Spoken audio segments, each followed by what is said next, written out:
क्यों? देखने में मजा आया? अब इन सब के क्रिएटर से मिलते हैं। चलो।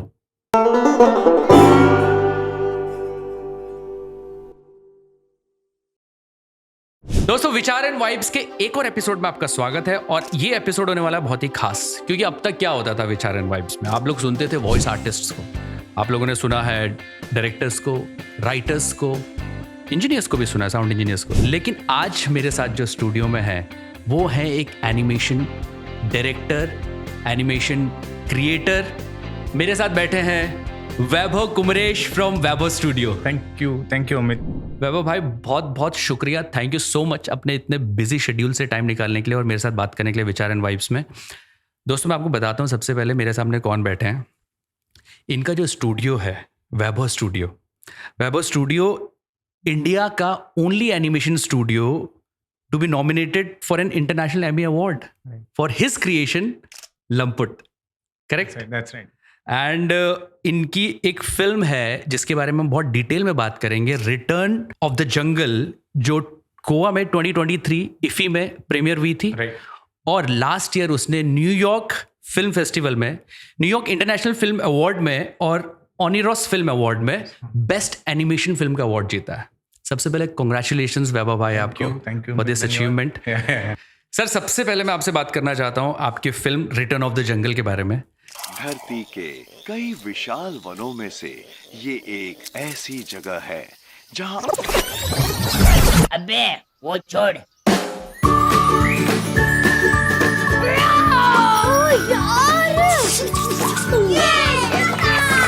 इंडिया में एनिमेशन बहुत ज़्यादा, मतलब मेकर्स इतनी जल्दी हाथ नहीं डालते हैं एनिमेशन में, है ना? क्योंकि मार्केट कैसा है क्या है वो मैं आपसे और पूछूंगा। बट आपका ये ड्रीम प्रोजेक्ट है, आप काफ़ी सालों से इसे बना रहे हैं। कैसे आपने सोचा, और इंटरनेशनली एक्लेम्ड फिल्म में अवार्ड मिले हैं, कैसे आपने सोचा कि मैं एक फिल्म बनाता हूँ एनिमेशन? राइट। तो ये जो इंटरनेशनल अवार्ड्स वगैरह हैं वो तो ठीक है, वो एक बाई प्रोडक्ट है और अभी 1 2 3 कुछ अवार्ड्स आए हैं, बट वो मकसद वो कभी भी नहीं था।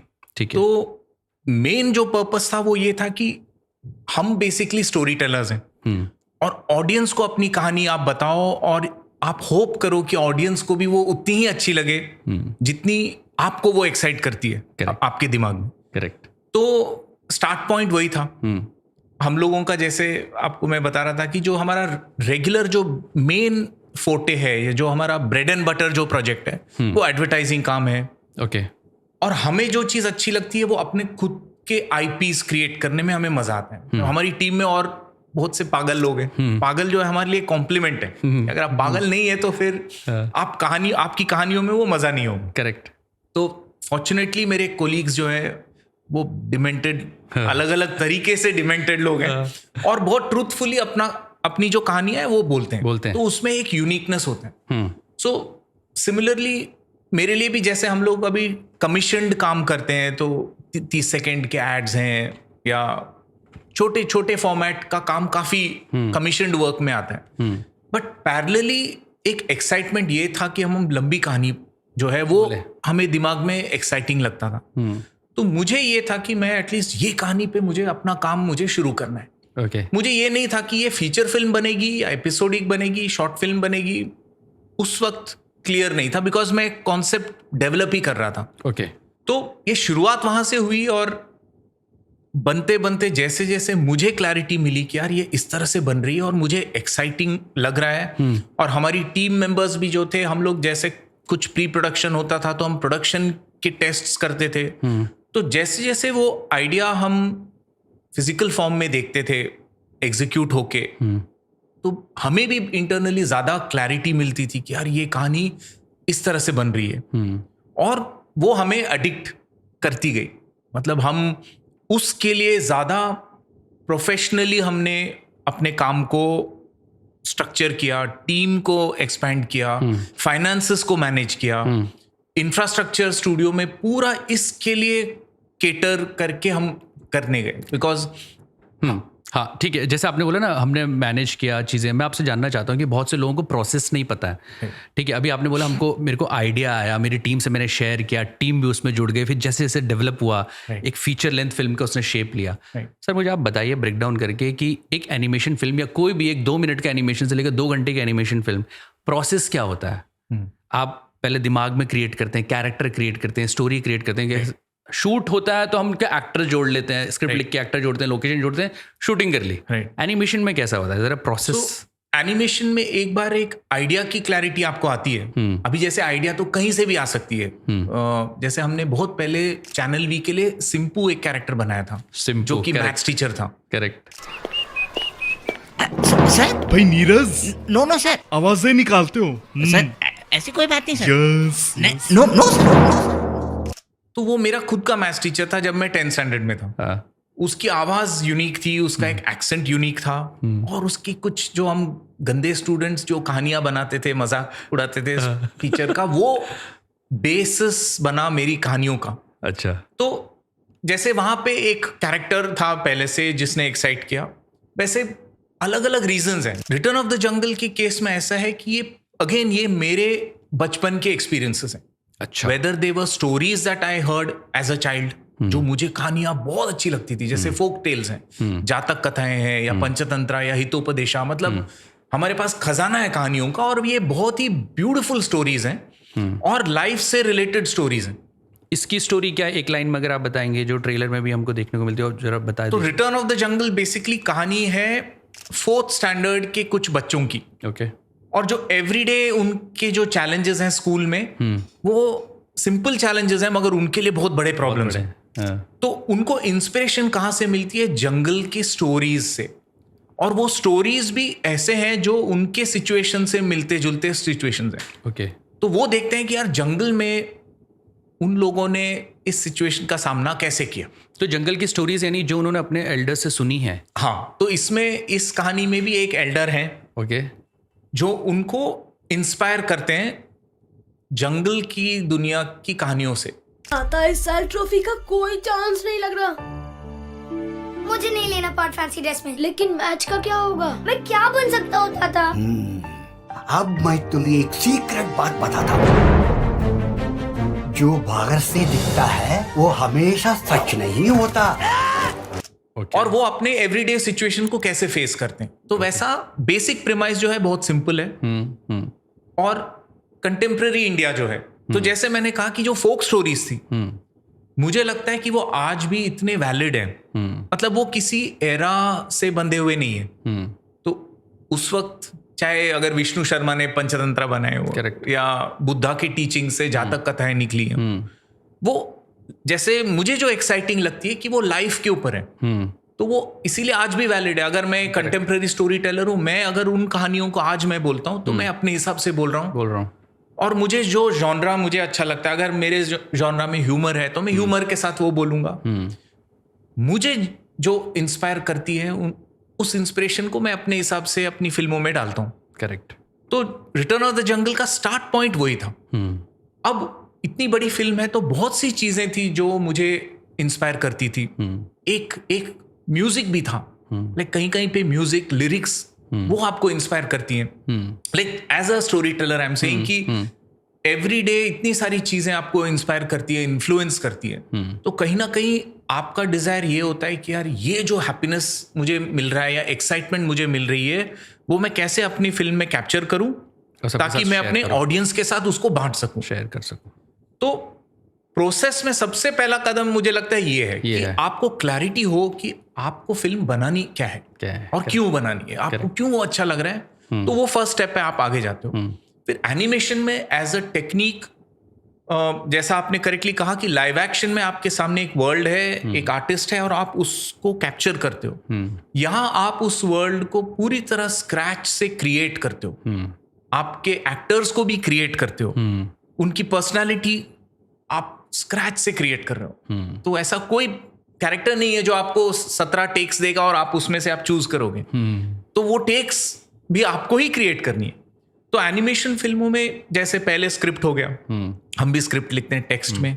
मैं काफी विजुअल आदमी हूं, जहां मैं कहानी में अटकता हूं वहां मुझे कुछ चीज दिखता है तो मैं उसको ड्रॉ करता हूं। ओके, और फिर मुझे उससे क्लू मिलता है तो मैं उस चीज को टेक्स्ट में लिखता लिखता हूँ। तो मेरा विजुअल और टेक्स्ट में मैं फ्लक्चुएट करता हूँ। Very nice. और मुझे अच्छा लगता है ओरली स्टोरी बताना अपनी टीम को। जैसे हम लोग स्टोरीज नरेट करते हैं तो नरेशन में मेरा क्या होता है कि हर बार मैं जब नरेट करता हूं तो मैं अपने दिमाग में उस फिल्म को देख रहा हूं और जो मैं देख रहा हूं वो मैं बता रहा हूं और हर बार वो स्क्रीन प्ले बनता है बाद में और वो स्क्रीन प्ले को मैं पॉलिश करता हूं। हर बार मैं जब नरेट करूंगा तो मैं देख रहा हूं कि रिएक्शन क्या है। जैसे थिएटर में लाइव होता है, करेक्ट, आपको लाइव फीडबैक मिल रहा है तो आप जब एज अ स्टोरी टेलर जब आप नरेट कर रहे हो तो अपने ऑडियंस को देख के आप कुछ चीजें इम्प्रोवाइज करते हो तो वो मुझे मजा आता है। उससे मुझे एक आइडिया आता है कि यार ये कहानी कहाँ पे वर्क हो रहा है या जितना एक्साइटेड मैं था क्या मेरी ऑडियंस भी है। करेक्ट। फिर स्टोरी, स्क्रीन प्ले, बाकी का जो प्रोसेस है लाइव एक्शन के साथ ये प्री प्रोडक्शन का प्रोसेस काफी सिमिलर है। और फिर कुछ चीजें कहानी से रिलेटेड ऐसी हैं जैसे जहां पे आपको कुछ रिसर्च करना पड़े। जैसे हमारी कहानी में जो कैरेक्टर्स हैं वो राजस्थान जाते हैं तो हम भी गए थे। कैसे हो? तुम लोगों की मैच में धज्जियां नहीं उड़ाई ना, मेरा नाम भी राहुल मल्होत्रा नहीं। एक पर्टिकुलर प्लेस में और उस जगह को मतलब पहले आप खुद उस एक्सपीरियंस को खुद एक्सपीरियंस करें तो आप वो डिटेल्स को विजुअली बेहतर आप कैप्चर कर सकते हो। तो रिसर्च और फिर उसको आप विजुअल में ट्रांसलेट करते हो। और हमारे लिए एक बहुत इंपॉर्टेंट फेज होता है स्टोरी बोर्ड, जिसको आप जैसे अभी लाइव एक्शन में भी काफी SFX बेस्ड जो फिल्में बनती हैं उसमें स्टोरी बोर्डिंग बहुत इंपॉर्टेंट है, प्री विजुअलाइजेशन। तो हम स्टोरी बोर्ड्स को ड्रॉ करते हैं, फिर उन ड्रॉइंग्स को हम टाइम करके एक एनिमेटिक बनाते हैं। तो रफ स्क्रिबल्स को लेके एनिमेटिक बनती है तो वो हमारे फिल्म का एक स्केलेटन है, एक ब्लूप्रिंट है। करेक्ट। हाँ, मैं ये चीज़ मैं जरा जो देख रहे हैं उनको बता देता हूँ। स्टोरी बोर्ड्स आप में से बहुत लोगों को पता होगा, जिनको नहीं पता अभी सर ने कहा ब्लूप्रिंट। हम जो शूट करने वाले होते हैं, अगर लाइव एक्शन में होता है कि हम जो कोई एडवर्टीजमेंट में ज़्यादातर स्टोरी बोर्ड बनाते हैं या VFX फिल्मों में भी बनाते हैं कि हमको फाइनल प्रोडक्ट क्या चाहिए उसका एक स्केच टाइप का, एक ब्लूप्रिंट टाइप का बनाते हैं, फ्रेम वाइज बनाते हैं। Correct sir? तो फ्रेम वाइज वो डिजाइन करते हैं, डिजाइनर करता है, आर्टिस्ट करते हैं कि आपका इस फ्रेम में सीन कैसा लगेगा, क्या दिखेगा। तो फिर डायरेक्टर फिर वैसा विजुअलाइज करके बताते रहता है और फिर पेपर में वो फिल्म बन जाती है विजुअल के साथ। उसके बाद फिर ये शुरू होता है, जैसे आपके में एनिमेशन शुरू होता है, किसी को शूट करना तो वैसी शॉट टेकिंग शुरू होती है। Correct sir? तो ये होता है स्टोरी बोर्डिंग।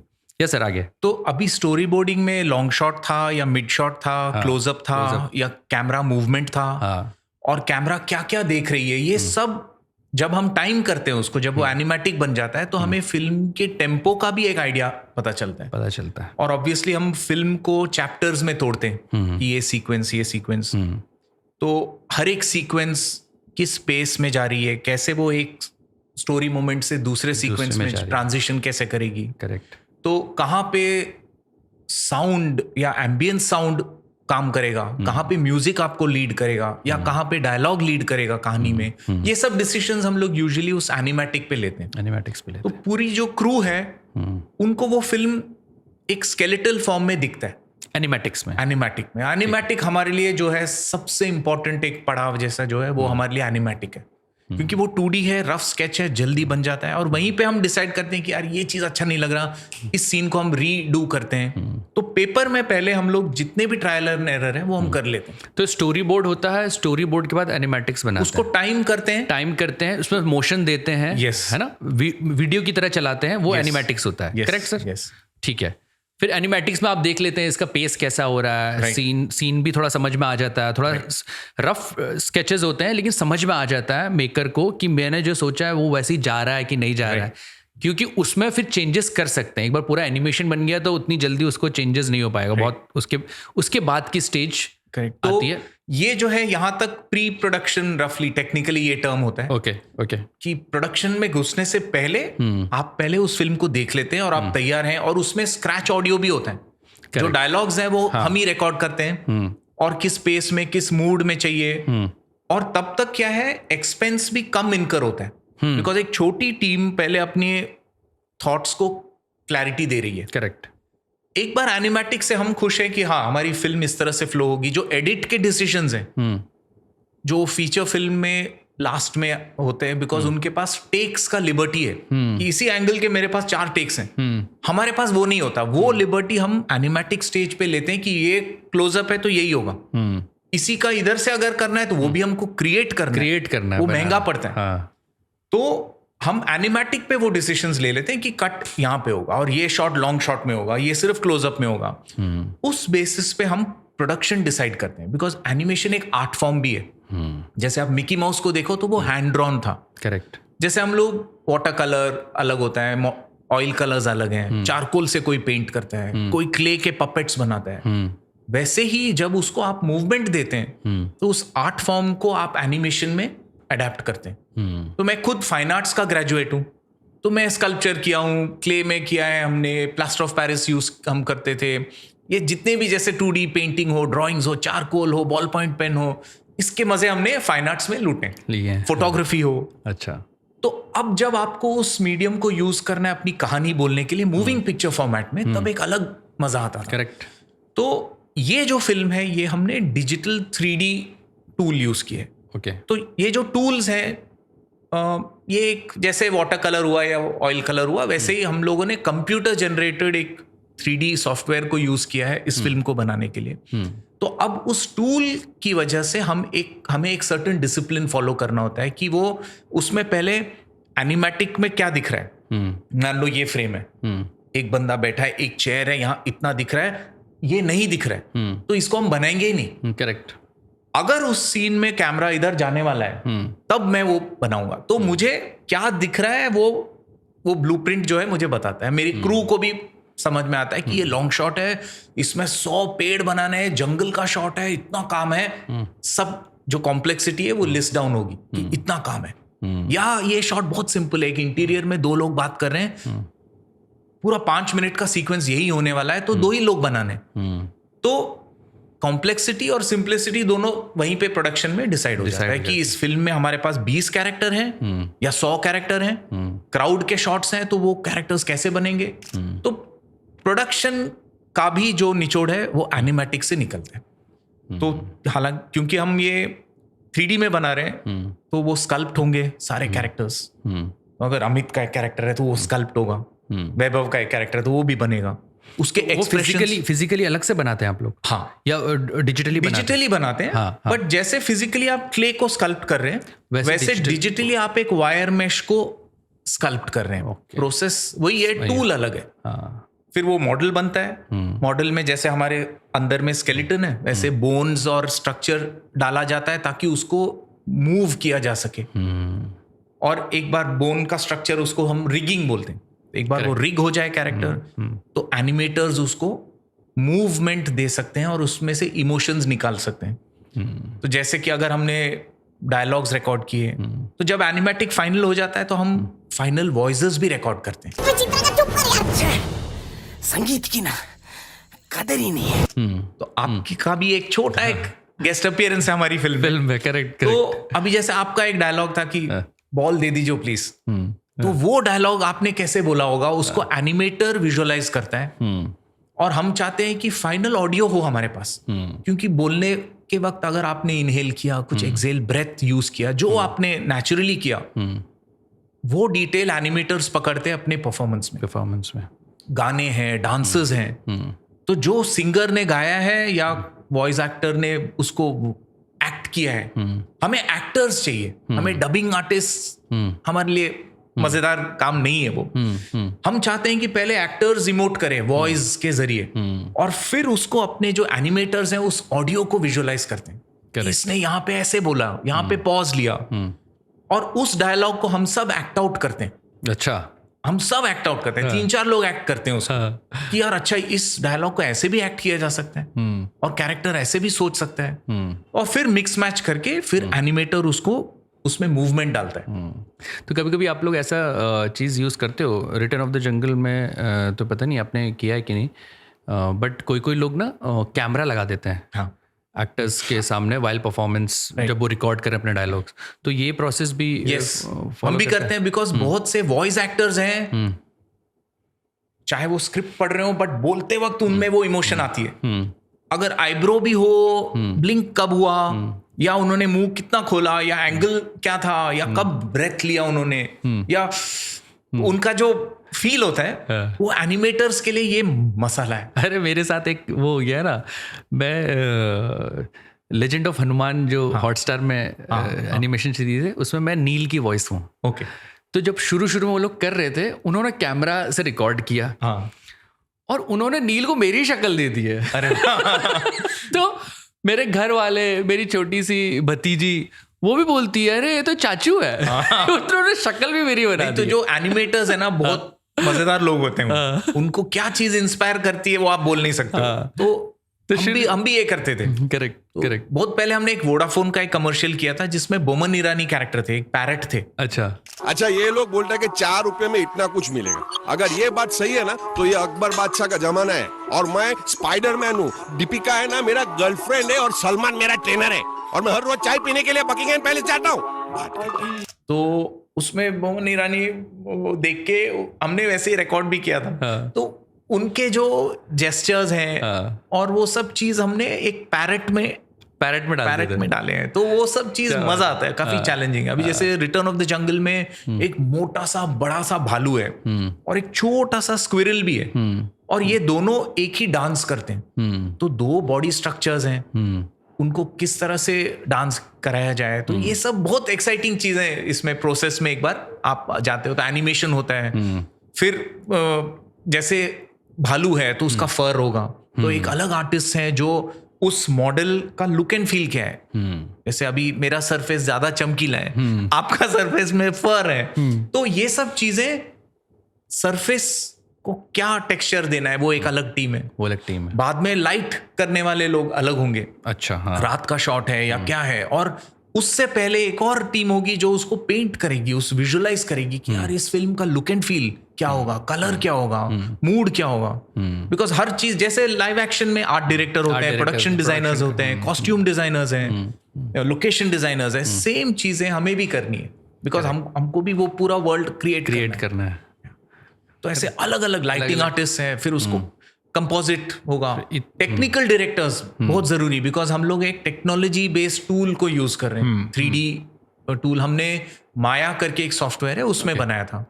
तो माया का नॉलेज हो, लोगों को कोडिंग या स्क्रिप्टिंग की नॉलेज होनी चाहिए, ताकि जब इतने लोग काम कर रहे हैं उनके लिए काम सिंप्लीफाई कैसे किया जा सके।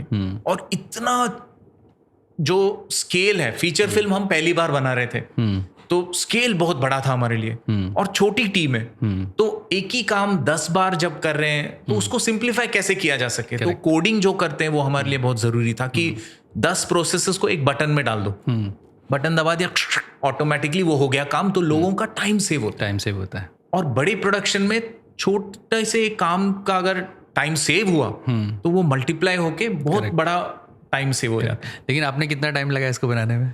हमने शायद 15 साल से भी ज्यादा लगी है इस फिल्म को बनाने में। क्या बात कर रहे हैं? बट हम 15 साल डेडिकेटेड इस पे काम नहीं कर रहे थे। ये फिल्म हमने खुद से फंड की है। ओके। तो बिकॉज हमें फंडिंग खुद रेज करनी थी, और हमारे वो 18 लोगों की एक कोर टीम है। ओके। जो कभी बढ़ती थी कभी कम होती थी, बट वो 18 लोग जो थे वो डेडिकेटेड टीम थी। तो वही टीम जो थी वो पैसे कमा भी रही थी, बिकॉज हम अपना जो एडवर्टाइजिंग का काम करते थे उससे हमारा जो सेविंग होता था उस सेविंग को हम इसमें इन्वेस्ट फिल्म में डालते थे। तो वही टीम कमा भी रही है, वही टीम पैसे उड़ा भी रही है। तो इसीलिए वक्त ज्यादा लगा। अदरवाइज जैसा हमने डिस्कस किया कि ड्रीमवर्क्स, पिक्सार की भी जो एनिमेशन फिल्में हम देखते हैं, कमर्शियल फिल्में, उन्हें भी 5 से 6 साल लगता है एक फीचर फिल्म। हाँ, मैं वही पूछना चाह रहा था कि ये जो इंटरनेशनल फिल्म्स होती हैं, या एक डेडिकेटेडली अगर पूरी टीम लगती है, या कितनी बड़ी टीम होती है कि एक फिल्म बनाने में उसको इतना टाइम लगता है? तो जो प्री प्रोडक्शन का प्रोसेस हमने डिस्कस किया था, तब शायद छोटी टीम हो। अभी उनके कंपैरिजन में छोटी टीम में शायद 20 लोग हो, 25 लोग हो, या 100 लोग हो, मुझे आइडिया नहीं है, वो प्रोडक्शन के ऊपर डिपेंड होता है। पर जैसे ही प्री प्रोडक्शन खत्म होके प्रोडक्शन शुरू होता है कि आपकी कहानी लॉक्ड है, अब इसको बनाओ, तब टीम स्केल अप होता है। 300 लोग, अलग अलग लोग, एनिमेटर्स ही इतने 20 animators, 20 lighting artist, modelling artist, rigging artist, texturing artist, ये जो डिपार्टमेंट्स मैंने जो बताए वो इस 3D एनिमेशन से रिलेटेड ये डिपार्टमेंट्स हैं। अगर तो ये फिल्म हम 2D में बनाते, जैसे पुरानी फिल्में, जैसे जंगल बुक, ओरिजिनल जो जंगल बुक थी 70s 60s में, वो हैंड ड्रॉन थी, तो उसकी जो टेक्निक है या उसका प्रोसेस अलग है। जब हम सिंपू बनाते थे चैनल वी में, हम पेपर पे ड्रॉ करते थे, रेनॉल्ड्स का जो ब्लैक मार्कर आता है उससे ड्रॉ करते थे, और वो ड्राइंग स्कैन होती थी। तो जब ड्राइंग करते थे तो टेक्निक अलग थी, जैसे की एनिमेशन। फिर एक और आर्टिस्ट है जो उसके इन बिटवीन ड्राइंग्स बनाएगा, जेस्चर्स वगैरह। हाँ, जैसे एनिमेशन में आप फ्लिप बुक जब बनाते हैं, अगर एक एक्शन यहाँ से यहाँ मैंने ऐसा हैंड को ऐसा जेस्चर दिया है और ये जेस्चर को 1 सेकेंड लगा, तो 1 सेकेंड मतलब 25 फ्रेम्स है। हाँ। और मतलब आपको 25 इमेजेस या 12 इमेजेस बनाने हैं एटलीस्ट, हाफ। वो टेक्निकल पार्ट है उसका। बट जो ड्राइंग्स हैं उसमें हमारा की पोजीशंस होता है, फर्स्ट पोजीशन, लास्ट पोजीशन, और यहां से वहां वो मूवमेंट कैसे होता है उसको ड्रॉ किया जाता है। करेक्ट। मतलब पहले मिकी माउस वैसे ही बनते हैं। मतलब मैं मिकी माउस एग्जाम्पल दे रहा हूँ बिकॉज सबसे पॉपुलरली लोगों ने वो देखा होगा। और बीच में उन सभी ड्राइंग आर्टिस्ट का एक वीडियो भी वायरल हुआ था कि वो एक एक पेज में एक एक फ्रेम की ड्राइंग करते थे, एक एक मोशन के, एक एक मूवमेंट की ड्राइंग करते थे। जैसे फ्लिप बुक काफी लोगों ने as children we made flip book, rubber band लगा के हम उसको फ्लिप करते थे। करेक्ट। तो वो वही है, उसका जो प्रोसेस ये है कि आप इतने सारे इमेजेस एक के बाद आप देख रहे हो, एक के बाद एक, आप इतनी स्पीड में देख रहे हो कि आप वो स्टिल इमेज को नहीं पकड़ पाते हो। उस स्टिल इमेज से जो मूवमेंट बन रहा है वो इल्यूजन आपके मन में बनता है और उसी से वो ऐसा लगता है कि वो हिल रहा है। हाँ, मोशन है वो। मिकी माउस तो कभी अलाइव ही नहीं था, वो एक ड्राइंग था। बट सीरीज ऑफ ड्राइंग्स, थोड़ा डिफरेंस जब आता है उसमें, तब जब आप उसको एक स्पीड में देखते हो तो ऐसा लगता है कि वो अलाइव है, या वो इमोट कर रहा है, या वो मूवमेंट कर रहा है। नाइस। तो जब वापस आता हूँ मैं रिटर्न ऑफ द जंगल में, तो 15 साल के बाद जब आपकी फिल्म पूरी तैयार हो गई और इफ़ी में आपने प्रीमियर की अपनी फिल्म, तो कैसा रिस्पॉन्स कैसा था? वो तो बहुत ब्यूटीफुल था बिकॉज हमारे लिए एज कंटेंट क्रिएटर्स, जैसा मैंने कहा कि शुरुआत ये थी कि हम अपने ऑडियंस के साथ वो शेयर करना चाहते हैं, बट बनाने का प्रोसेस इतना लेंथी है कि कुछ 6-7 साल तक तो हम एक कोकून में ये 18 लोग मिलके बना रहे हैं, एक्सटर्नल वर्ल्ड के साथ कोई कनेक्शन ही नहीं था। तो हमने काफी पहले टेस्ट स्क्रीनिंग शुरू की थी। अच्छा। जब आधी फिल्म बन गई थी उतना ही हमने लोगों को दिखाया। अच्छा। और रिएक्शन, मतलब हम सही जा रहे हैं कि नहीं, हमें तो लग रहा है हम ठीक कर रहे हैं, बट क्या ऑडियंस इसको, उनको ये अच्छी भी लग रही है, चीज पहुंच रही है कि नहीं जो हम दिखाना चाह रहे हैं। तो ये हम रेगुलर बेसिस पे करते थे। तो जब फिनिश्ड फिल्म बनी तो एज अ डायरेक्टर मैं हर स्टेज में इन्वॉल्व था, और एंड में जैसे म्यूजिक मिक्स हो रहा है सब कुछ, तो मैं खुद कॉल्स ले रहा हूँ। और बहुत से हमारे टीममेट्स थे जिन्होंने पहली बार फिल्म गोवा में देखा। अच्छा, फाइनल प्रोडक्ट था। हाँ, उन्होंने अलग अलग स्टेजेस में देखा है, बट जब म्यूजिक आ जाता है, मिक्स हो जाता है, डायलॉग्स बराबर मिक्स होते हैं, और बैकग्राउंड स्कोर आ गया, गाने आ गए, सब एक साथ, साउंड डिजाइन, फोली, तो उन्हें भी वो एक्सपीरियंस बहुत ब्यूटीफुल लगा। और बिकॉज उन्होंने काम किया है तो बहुत लोग बहुत इमोशनल भी हो गए होंगे। बट जो जनरल ऑडियंस थी, फिल्म फेस्टिवल थी, तो 18 साल के नीचे बच्चे लोगों को अलाउड नहीं था। 18 से 60 एंड अबव भी लोग थे जो आए थे हमारी स्क्रीनिंग के लिए। एक ही स्क्रीनिंग थी। अच्छा। बट उसके बाद हमें इतना अच्छा रेस्पॉन्स मिला। लाइक हमारे चैनल पे हमने उनके कुछ रेस्पॉन्सेस शूट भी किए, मैं शेयर करूंगा आपके साथ। Sure. There's this constant smile which I had throughout the movie. Nice movie, nice animation. I absolutely loved the movie. It was a very nice movie. I really enjoyed the songs. It was excellent. Absolutely excellent. Great screenplay. It was perfect. I loved it. Love the fact that it was Indian throughout. Nice sort of roller coaster of emotions. The simplicity of like the characters, the whole storyline. I mean, it's beautiful. The colors, the characters, you know, the sound design. The animation, the music, the humor, very endearing. तो वो हमारे लिए बहुत encouraging था। Nice. और yes, जब पहली बार हमने पूरी फिल्म देखी, देखने के बाद भी हमें खुद रियलाइज हुआ कि कहाँ यार यहाँ पे मैं तो बोर हो रहा हूँ, मुझे नहीं मजा आ रहा, मैं इसको फिर एडिट करूंगा। तो उसके बाद भी प्रोसेस खत्म नहीं हुआ, बट जो फर्स्ट टाइम जब वो पूरी फिल्म एक साथ हमने देखी थी तो हमारे लिए बहुत ब्यूटीफुल मोमेंट था। हम लोग गोवा में उस दिन रात को पूरी टीम हम लोग बीच में बैठ के हमने खाना खाया और एक दूसरे को गले वले लगाए और बहुत इमोशनल मोमेंट था हमारे लिए। इतने साल की इतने टाइम से। और ये जो कोर टीम है, कुछ लोग हमारे साथ 15 साल से ज्यादा हमारे साथ रहे हैं। क्या बात। और वो उनकी एनर्जी है। आप सोचिए कि वो अपना ये काम शेयर भी नहीं कर सकते बिकॉज ये कॉन्फिडेंशियल अनरिलीज मटेरियल है। लाइटिंग आर्टिस्ट ने इतने साल डाल दिए, वो एक सीक्वेंस को लाइट कर रहा है। फ्रस्ट्रेटिंग भी होता है Correct. कि आप वही चीज रोज देख रहे हो। एक सीक्वेंस अगर फिल्म में 10 मिनट का एक सीक्वेंस है तो प्रोडक्शन में उसने 1 साल से ज्यादा लिया होगा उस टाइम उस सीक्वेंस को बनने में। और वो आर्टिस्ट वही कैरेक्टर हर दिन देख रहा है, करेक्ट, वही सीन लाइट कर रहा है, तो वो पक भी जाता है। बिल्कुल बिल्कुल। तो फाइनली जब वो बन जाता है और वो ऑडियंस का रिएक्शन जब वो लोग भी देखते हैं, जैसे हमारी टीम जब गोवा आई थी और जब वो बाकी ऑडियंस के साथ बैठ के देख रही है तो उनको एक अलग हाई फील होता है कि बिकॉज फाइनली हम अकेले बैठ के देखने के लिए हमने थोड़ी बनाई है फिल्म। जब ऑडियंस देख रही है और कुछ चीजें हमने जो प्लग इन की है उसमें फिल्म में हमने स्क्रिप्ट में डाला था सोच के, और वो ऑडियंस उसी तरह से रिएक्ट करती है तो एक अलग हाई मिलता है। और मुझे जो अच्छा लगा कि सारी टीम को वो एक्सपीरियंस करने मिला। आप सबको ले गए थे? हाँ, मतलब जितने लोग थे और जितने लोग गोवा आ सकते थे वो सब आए। nice. और लाइक म्यूजिक कंपोजर, तो ऐसे जो लोग आ पाए उस वक्त जो अवेलेबल थे, हम लोग सब गोवा में हमने देखा ऑडियंस के साथ बैठ के। फिर मुंबई इंटरनेशनल फेस्टिवल में भी उसकी स्क्रीनिंग हुई। अच्छा। और वो INB मिनिस्ट्री जो है जो मुंबई इंटरनेशनल फेस्टिवल होस्ट करती है, इस साल मतलब लास्ट ईयर उन्होंने ये डिसाइड किया कि हम इस फिल्म को 4 और सिटीज में स्क्रीन करेंगे। अच्छा। तो हमारी फिल्म दिल्ली, कलकत्ता, चेन्नई, पुणे और मुंबई 5 सिटीज में दिखाई गई। क्या बात है। और वहां के ऑडियंस का रिएक्शन हमें मिला। लाइक कोलकाता से कुछ लोग बांग्ला में फीडबैक देते थे कि यार मुझे लगा कि यार मैं खुद इस फिल्म में हूं। तो ये सब चीजें हमारे लिए बहुत एक्साइटिंग है। तो मतलब व्यूअर्स का रिस्पॉन्स जिन्होंने फिल्म देखी हो तो अच्छा मिल रहा है। हाँ। तो अब इसका रिलीज का क्या प्लान है? रिलीज जो है अब हमें समझ में आता है कि बनाना फिल्म को आसान काम है। हाँ। लोगों तक पहुंचाना जो है वो एक और बहुत डिफिकल्ट काम है, specially for an Indian animation feature film. ठीक है, टेलीविजन में हमारे पास बहुत से कंटेंट हैं जो बच्चों के फेवरेट हैं, बट जब वो फीचर फिल्म बनाते हैं थिएटर के लिए तो वो प्रॉफिटेबल नहीं हो रहे हैं। इनफैक्ट वो बहुत बड़े लॉसेस हैं।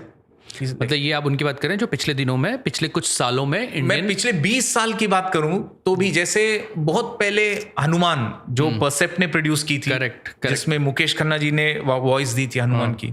बाल हनुमान भी था उसमें, और मतलब वो पूरी जर्नी जो थी वो बहुत पसंद हुई, मतलब पसंद की गई, ऑडियंस ने उसको पसंद किया और उसने एक प्रॉफिट कमाया पेपर पे, जिसकी वजह से ये डिसीजन हुआ कि अरे हर कोई, अगर ये 7 करोड़ में बनी थी और उसने 9 करोड़ कमाए, चलो मैं 20 करोड़ में फिल्म बनाता हूं और मैं 40 करोड़ कमाऊंगा। तो मतलब वैसा इंटेंशन हो गया कि हम प्रॉफिट करेंगे। और करीब 90 या 100 फिल्म्स अनाउंस हुए थे, एनिमेशन फीचर फिल्म्स। अच्छा। उसके बाद आई एम श्योर यू नो कि यशराज जो कि बॉलीवुड का बादशाह है और डिज्नी जो इंटरनेशनल एनिमेशन का बादशाह है, इन दोनों ने मिलकर रोड साइड रोमियो बनाई, जो एक सबसे बड़ी फ्लॉप हुई। मतलब वो उसमें मिस्टेक्स, मतलब इन हाइंडसाइट जब हम देखते हैं तो मिस्टेक्स अब हम देख सकते हैं कि यार ये क्यों नहीं चली, क्योंकि एनिमेशन एक यूनिक मीडियम है जिस मीडियम की स्ट्रेंथ को आप यूज करके आप अपनी कहानी बतानी जरूरी है। करेक्ट। सिर्फ कुत्ते बिल्ली, मतलब लाइव एक्शन की स्क्रिप्ट को अगर आप कुत्ते और बिल्ली से रिप्लेस कर दोगे उसका मतलब नहीं है कि एनिमेशन है वो। जो लाइव एक्शन में पॉसिबल नहीं है वो जैसे आजकल VFX में दिखाते हैं, लेकिन उसका और एक वर्जन एनिमेशन में आप दिखा सकते हो, उतना ग्रैंड जा सकते हो, या उसको you can push your limits with your characters, with your situation. And I feel the storyteller, the director needs to have a unique vision जिसकी वजह से वो मीडियम जस्टिफाई हो। करेक्ट। जरूरी नहीं कि ये लाइव एक्शन में नहीं हो सकता, इसीलिए मैं एनिमेशन करूं। आजकल आप डॉक्यूमेंट्रीज देखते हैं जो लाइव एक्शन और एनिमेशन को यूज करते हैं। तो एनिमेशन सिर्फ इसलिए नहीं आप चुनते हो कि ये लाइव एक्शन में पॉसिबल नहीं है इसलिए मैं एनिमेशन में करता हूं। ओके, ये थॉट मैं एनिमेशन में अगर करूं तो मैं उस थॉट को और एम्पलीफाई कर सकता हूं या उस इमोशन को मैं और स्ट्रेंथन कर सकता हूं। करेक्ट। जैसे कभी आप पेंटिंग देखते हैं तो वो चीज रियल में भी आप वो फोटो ले सकते थे फूल की पेंटिंग या घोड़े की, बट जब आप एक पेंटिंग देखते हैं जो आर्टिस्ट ने अपना इंप्रेशन उसमें डाला है तब वो एक अलग इमोशन देता है। तो वही चीज मूविंग पिक्चर फॉर्मेट में ये आर्ट फॉर्म है एनिमेशन हमारे लिए। Correct correct. तो जब आप उसको एनिमेशन के जरिए विजुअलाइज करते हो तो उस विजुअलाइजेशन में ही इतना स्ट्रेंथ हो सकता है कि आपके इमोशंस और एनहांस्ड वे में आप एक्सपीरियंस कर सकते हो। हाँ, पहुंचा सकते हैं ऑडियंस तो शायद हमने अपनी फिल्मों में वो सक्सेसफुली किया नहीं। दूसरा मैं मानता हूं कि हम मिथोलॉजी के बाहर गए ही नहीं। हनुमान आया तो सब लोगों ने बाल हनुमान, बाल गणेश, बाल ये, घटोत्कच भी आया। अर्जुन एक वो अर्जुन द वॉरियर प्रिंस, बहुत ब्यूटीफुल फिल्म मुझे लगी। मेरे एक सीनियर थे अर्नब चौधरी जो अब नहीं है, गुजर गए थे वो 3 साल पहले, बट बहुत ब्यूटीफुल उन्होंने भी अटेम्प्ट किया था, फीचर फिल्म बनाई थी। फिर दिल्ली सफारी और फिर रामायण, कृष्णा और कंस, मतलब मिथोलॉजी को हमने बहुत ज्यादा पकड़ के रखा है। मैं सोचता हूं हमारे कंटेम्प्रेरी स्टोरीज इतने सारे हैं जो हमें एनिमेशन में हमें बोलना बहुत जरूरी है। ओके। और जरूरी नहीं कि ये सिर्फ बच्चों के लिए। आप इंटरनेशनली देखिए, जैसे आप एनिमे का काम कर रहे हैं, ये बच्चों के लिए थोड़ी है। उसमें अडल्ट कंटेंट को इतने अच्छे से दिखाया जाता है और इमोशंस को हाइटन किया जाता है। आप एनिमे में देखते हैं तो वो रियल ह्यूमंस हैं, बट इमोशंस को किस तरह से हाइटन करना है। अगर सिर्फ एक फाइट सीक्वेंस चल रहा है या एक आर्ग्यूमेंट चल रहा है या कुछ रोमांटिक सीन चल रहा है, चाहे जो भी इमोशन हो, जो भी जॉनरा हो, उसको वो एनिमेशन के जरिए उस इमोशन को हाइटन करते हैं और एक यूनिक तरीके से बोलते हैं। इसीलिए तो एनिमे या जापानीज एनिमेशन हो या कोरियन एनिमेशन हो, ये सब यूनिक और हमारे ऑडियंसेस को अच्छी लग रही है क्योंकि वो स्टोरी टेलर्स उस मीडियम को बहुत अच्छे से यूज कर रहे हैं और हम शायद यूज नहीं कर पा रहे। तो वो एक रीजन मैं समझता हूं कि हमारी जो फीचर फिल्में थी वो थिएटर में चली नहीं, मतलब ऑडियंसेस को वो लेकर नहीं आ पाई। शायद बच्चों को अच्छी लगती होगी बट उनके पेरेंट्स है ना जो टिकट खरीदेंगे, उनको नहीं अच्छी लगेगी, वो क्यों जाएंगे। और उसी टाइम पे जो इंटरनेशनल फिल्में थी, कुंग फू पांडा हो, इनसाइड आउट हो, फ्रोजन हो, मैडागास्कर हो, ये सब कमा रही है। स्पाइडरमैन इतना कमा रही है। तो ऐसा नहीं है कि एनिमेशन इंडिया को पसंद नहीं है, इंडिया को एनिमेशन बहुत पसंद है। अच्छा, बहुत इंपॉर्टेंट बात बोल रहे हैं आप कि ऐसा नहीं है कि इंडियन व्यूवर्स जो हैं वो एनिमेशन कंज्यूम नहीं कर रहे हैं।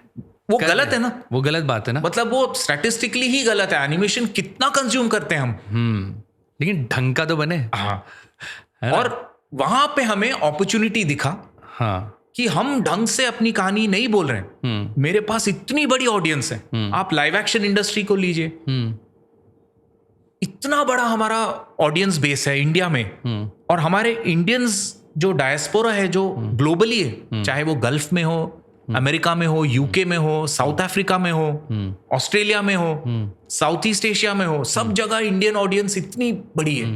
अभी जैसे तमिल फिल्म है, Malaysia, Singapore is a huge market.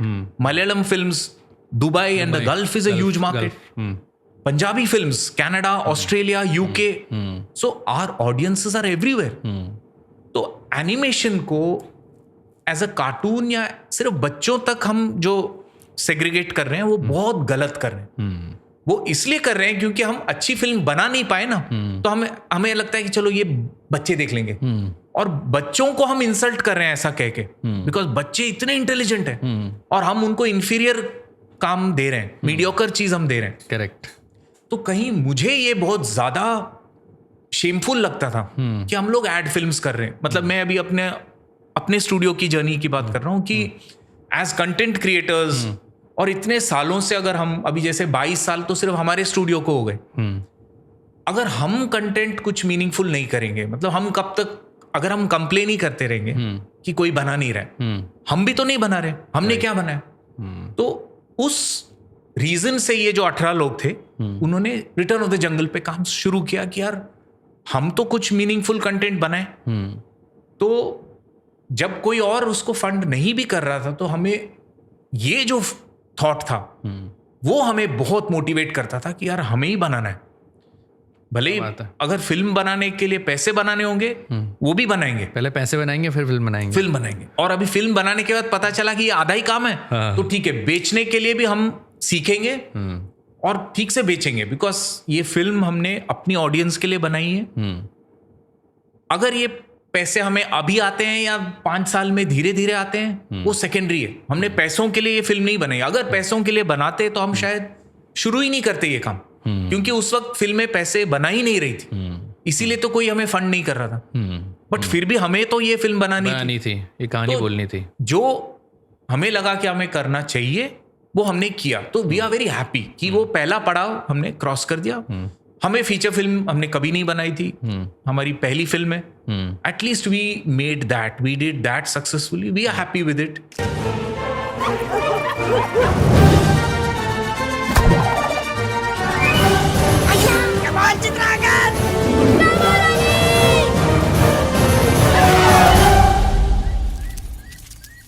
And there are a lot of industry people who have appreciated us for that. Lot of people have also discouraged us कि यार तुम क्यों बना रहे हो थिएटर का फिल्म, थिएटर में मत रिलीज करो, और भी पैसे डूबेंगे। ये मतलब डिस्करेज करने वालों की कमी नहीं रहती है। बट हम अगर डिस्करेज होते थे तो हम 20 साल पहले डिस्करेज हो जाते थे। करेक्ट। तो वो तो हुआ नहीं, तो अभी क्यों डिस्करेज हो? बिल्कुल। अभी भी हम उस चीज को भी सीखेंगे और इसको करेंगे। फिर उसके आगे फिल्म की जर्नी है। अगर फिल्म अच्छी हुई तो ऑडियंस उसे अप्रिशिएट करेगी, नहीं हुई तो वो हमारे लिए लर्निंग है। जब फिल्म अपनी ऑडियंस तक पहुंचेगी तब हमारा लर्निंग होगा। बट अभी भी आप इसको रिलीज करना चाहते हैं थिएटर में? हाँ, उसकी जद्दोजहद चल रही है। यस, और अभी भी काफी डिस्कशंस चल रही है हमारे डिस्ट्रीब्यूटर्स, प्रोड्यूसर्स। बट जो मैं कह रहा था कि जो हमारा पास्ट रेप्यूटेशन इतना खराब है कि we are treated like untouchables. Animation, Indian animation देखना ही नहीं है। तो ऐसा आपको क्या इंटरनेशनल सर्किट में भी ऐसा फील हुआ था? क्योंकि इंटरनेशनल सर्किट में अगर फ्रैंकली बोलूं तो मैंने इंटरनेशनल सर्किट के लिए ये फिल्म बनाई ही नहीं है। करेक्ट। मैं अपने ऑडियंस को ध्यान में रख के, बिकॉज ये जो 22 इयर्स जो अपने जर्नी जो हमारी रही है अपने स्टूडियो की, उसमें ही हमने इतने सारे लोकल कंटेंट हमने इतना क्रिएट किया है इन द शॉर्टर फॉर्मेट। जैसे आपने लंपुट बताया, Lamput is a non dialogue show, उसमें कोई लैंग्वेज नहीं है। It airs all over the world उस वजह से। करेक्ट। उससे पहले था जैसे सिंपू था, चैनल वी में था, चैनल वी बंद हो गया, but Simpoo is alive on internet. इतने सारे फैंस हैं जो सिंपू की तरह बात करते हैं। तो भले ही हमने कुछ 30-35 छोटी फिल्में बनाई हो, बट वो आज भी अलाइव है। चुलबुली करके एक कैरेक्टर था क्लिनिक प्लस के लिए, अच्छा, एक छोटी लड़की थी, वो बहुत पॉपुलर हुई। तो ऐसे हमारे जो जैसे वोडाफोन के लिए हमने जूजूज बनाए। हाँ, जूजू पे का वो तो हमने देखा था कि वो शूट करते थे लोग। यस, वो रियल पीपल है, वो एनिमेटेड नहीं थे। बट हमने बाद में कुछ फिल्मों को डिजिटली 3D में एनिमेट किए। अच्छा। वोडाफोन के जूजूज की जो फिल्में थी और उनके जो होर्डिंग्स बनते थे वो भी हम 3D में क्रिएट करते थे। अच्छा। Still images. बाद में वोडाफोन ने छोटे कैरेक्टर्स इंट्रोड्यूस किए जो जूमीज नाम थे, वो भी हमने डिजिटली क्रिएट किए थे। तो हमें मजा आता है अपने ऑडियंस के लिए क्रिएट करना, तो हमने वो फॉरेन ऑडियंस को ध्यान में रख के फिल्म बनाई नहीं। हिंदी में फिल्म है और जैसे मैंने कहा हमारी स्कूल लाइफ पे बेस्ड है, हमारी कहानियां है जो हम अब तो यहाँ के लोग ही उससे ज्यादा रिलेट कर पाएंगे, समझ पाएंगे। तो आपने वो, हमारा विश लिस्ट यही है कि पहले अपने ऑडियंस तक तो पहुंचाए, क्योंकि उनके लिए बनाई हम।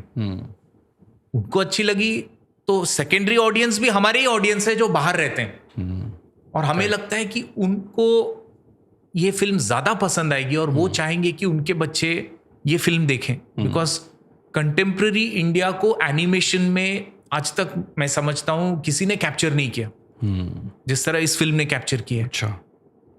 तो वो हमें अपॉर्चुनिटी दिख रहा है कि इतने सालों से अगर लॉस हो रहा है तो इसका मतलब ये नहीं है ना कि हम एनिमेशन बनाना छोड़ दें। किसी को तो वो चेंज करना होगा। तो हम होप कर रहे हैं कि यार इस फिल्म के जरिए हम चेंज करें। क्या बात है, बहुत बढ़िया।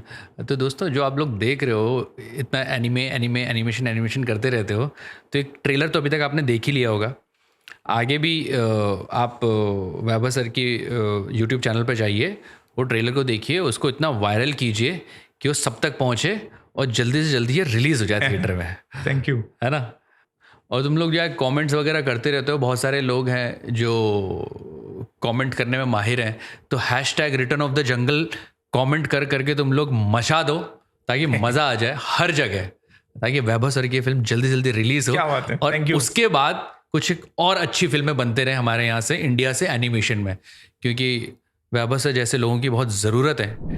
लेकिन सर अभी थोड़ा और थोड़ा सा क्योंकि आप पहली बार मेरे साथ कोई ऐसे एनिमेशन आर्टिस्ट या कह लेंगे क्रिएटर हमारे साथ बैठे हैं, मैं आपसे थोड़ा बात करना चाहता हूँ। हमारे पिछले दिनों में 2-3 सालों में एनीमे इंडिया में काफ़ी पॉपुलर हो रहा है।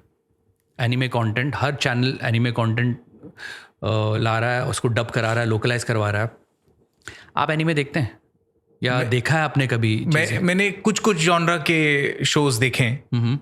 जैसे एक स्टूडियो जिबली है, हाँ, जापान में, और बहुत रिस्पेक्टेड स्टूडियो है। करेक्ट। तो उनके जो डायरेक्टर्स हैं, एक तो इसाओ ताकाहाता और हायाओ मियाजाकी, ये बहुत रिस्पेक्टेड फिल्म मेकर्स हैं। करेक्ट। तो उनकी फिल्में बहुत सी देखी हैं और बहुत एंजॉय की है। नाइस। तो मैं ये पूछना चाहता हूँ कि वहाँ के एनिमेज में या वहाँ के स्टोरी टेलिंग में क्या अलग बात है कि जो ग्लोबली उसके इतना फैंडम है, इतना फैन क्यों बनाते हैं वो लोग अपने? कई कारण है। एक तो है कि जापान में कॉमिक आर्ट जो है वो काफी ट्रेडिशनली चला आया है, और उसको उन्होंने वो मॉडर्न स्टोरी टेलिंग लैंग्वेज में बहुत बढ़िया इवॉल्व हुआ है। ओके। आज भी जैसे हम लोग कुछ साल पहले एज अ डेलीगेशन इंडिया से हम गए थे जापान में, एक वीक का हमारा एक ओरिएंटेशन प्रोग्राम था। वहाँ हमें उन्होंने ही जो वहाँ के कंटेंट क्रिएटर्स हैं उन्होंने अपने जर्नीज हमारे साथ शेयर किए। अच्छा। तो जापान में ऐसा है कि 3 में से 2 बुक्स जो वहाँ छपते हैं, जो पब्लिश होते हैं, वो कॉमिक्स होते हैं, जिनको वो मांगा कहते हैं। अच्छा। और वहाँ पे आप ट्रेन में जाओगे तो जो एल्डरली लोग हैं वो सब कॉमिक्स पढ़ रहे हैं। ट्रेन में, मेट्रो में, लोकल ट्रेन्स में वो लोग कॉमिक पढ़ रहे हैं। बच्चे लोग, मतलब हर कोई बच्चे लोग वहाँ पे एस्पायर करते हैं कि मैं बड़ा होके कॉमिक आर्टिस्ट बनूं। और जो इंडिविजुअल क्रिएटर है उसको बहुत इंपॉर्टेंस मिलता है। जैसे हम लोग यहाँ पे कॉपीराइट सिस्टम है, ट्रेडमार्क, ये सब जो अपना जो हम काम करते हैं हम रजिस्टर करते हैं, वहाँ पे रूल इतना एथिकल है। और कॉमिक जो आर्टिस्ट है उसके लिए रिस्पेक्ट इतनी ज़्यादा है कि अगर आपने एक कॉमिक बनाया या आपने एक आर्ट क्रिएट किया है तो आप ही ओनर हो, आप ही क्रिएटर हो, वो एक्नॉलेज तुरंत हो जाता है। आपको ट्रेडमार्क, ये मतलब उसको रजिस्टर करना है मेरे नाम पे, ठीक है, उसका भी प्रोसेस होगा, बट वो एक्नॉलेजमेंट है कि आपका आर्ट है, आप ही क्रिएटर हो। वो रिस्पेक्ट जो है वो उनके कल्चर में है। तो वहां पे ऐसा होता है कि कॉमिक जो है इतना ज्यादा प्रोड्यूस होता है, और उसमें एक होता है डाइजेस्ट मतलब एक जैसे टिंकल का हमारे इसमें डाइजेस्ट होता था जिसमें बहुत से एपिसोड्स होते थे, वॉल्यूम्स होते, एक साथ हो जाते थे। तो इसमें क्या होता है कि अलग अलग कंटेंट क्रिएटर्स कॉमिक के वो अपने अपने एक छोटे एपिसोड को वो लोग प्रिंट करेंगे, और जो पब्लिशर होगा वो ऐसे अलग अलग क्रिएटर्स के कॉमिक्स को रख के एक डाइजेस्ट बनाएगा मोटा सा। अच्छा। जो वहां के हर स्टोर में, डिपार्टमेंट स्टोर में आपको ऐसे बड़े बड़े और सिंपल रिसाइक्लेबल पेपर पे वो प्रिंट होती है। तो लोग पढ़ते हैं और लास्ट में उसका एक कूपन होता है जहां पे लोग वोट कर सकते हैं और उसको पोस्ट करेंगे कि यार मेरा फेवरेट कॉमिक ये था और मैंने उसको पोस्ट किया, तो पब्लिशर के पास जाएगा। पब्लिशर को पता चलेगा अच्छा ये 7 में से ना नंबर 3 को सबसे ज्यादा वोट मिले, तो लोगों ने ये पसंद किया है। बहुत ही एक डेमोक्रेटिक तरीके से ना उस कॉमिक का जो क्रिएटर होगा उसको और चांस मिलेगा, क्या बात, कि वो अपने कॉमिक्स और बनाए। तो एक वो सर्वाइवल ऑफ द फिटेस्ट है, जो survival of the most creative comic artist, वैसे वो ग्रोथ होता है। और जो कॉमिक्स अच्छा करते हैं उनको वो एनीमे में ले जाते हैं, anime which is animation. So comic invariably बहुत से जो हम लोग एनिमेटेड शोज देखते हैं इंडिया में, जैसे आप डोरेमोन ले लीजिए। Doraemon was created 1960। करेक्ट। उनके जो क्रिएटर थे फुजिको फुजित्सु जो थे, उनके भी म्यूजियम में मैं गया था। अच्छा। तो वहां पे जब आप उनके म्यूजियम में गए तो वहां डोरेमोन का अगर एक स्टैचू है तो एक 60-70 साल के ग्रैंडफादर हैं, एक 50-40 साल के फादर हैं और छोटे उम्र के बच्चे तीनों उसके साथ पोज करके ले रहे हैं, बिकॉज इतने जनरेशन की डोरेमोन पे ग्रो हुए। और वो तब से मतलब उसका हिस्ट्री भी ऐसा रहा है कि जब यूएस ने जापान में बॉम्ब किया था नागासाकी एंड हिरोशिमा, तब तक Japan was a big fan of डिज्नीज work, American animation. Okay, after the bombing government ने जो मतलब जो एक वो नफरत या जो भी कहे कि एक स्ट्रॉन्ग विल पावर था, हम लोग अमेरिकन चीज नहीं यूज करेंगे अभी, जैसे यहाँ पे था ना स्वदेशी, वो जो प्राइड था उन्होंने जो लिया जापानीज कल्चर में। तो उनके भी जो जैसे कॉमिक्स के जो फादर, जैसे हमारे यहाँ एनिमेशन के फादर रामोन सर को बोला जाता है, वैसे वहां पे फादर ऑफ जापानीज कॉमिक्स है Osamu Tezuka. He was also into the medical profession but he used to love making comics. तो ही स्टार्टेड लाइक उन कॉमिक्स में तो उनके फैंस थे ही, उन्होंने बोला मैं ये स्टिल इमेजेस कम ड्राइंग्स के जरिए मैं मूविंग पिक्चर बनाऊंगा। तो अभी भी अगर आप देखें जो एनिमे है उसमें उतने ज्यादा स्मूथ मूवमेंट्स नहीं होते, क्योंकि उनके नंबर ऑफ ड्राइंग्स कम होते हैं, बट फोकस होता है इमोशन पे। और कॉमिक्स में भी अगर आप देखें तो जॉनरास होते हैं, अलग अलग genres. Sports is a different genre, romantic series जो है कॉमिक्स हैं वो अलग जॉनरा है, बच्चों के लिए कॉमिक्स अलग होते हैं, विमेन के लिए अलग कॉमिक्स होते हैं, ओल्ड लोगों के लिए अलग हैं। जैसे हम डिस्कस करते हैं pornography is very respected, history obviously you know violent crime, हर जॉनरा है, comic, humour, everything is there. So उनका जो मैं समझता हूं कंटेंट क्रिएटर की जो यूनिकनेस है वो उनके काम में दिखता है, अनअडल्ट्रेटेड दिखता है। इसीलिए जो इमोशंस हैं वो इतने प्योर होते हैं। जैसे फूड का सीरीज होता है, फूड के ऊपर कि खाना इतना ब्यूटीफुली दिखाया जाता है, और उससे रिलेटेड एनिमेटेड सीरीज है इतने ब्यूटीफुल। तो मैं समझता हूं वो स्टेम करता है उनके कल्चर में।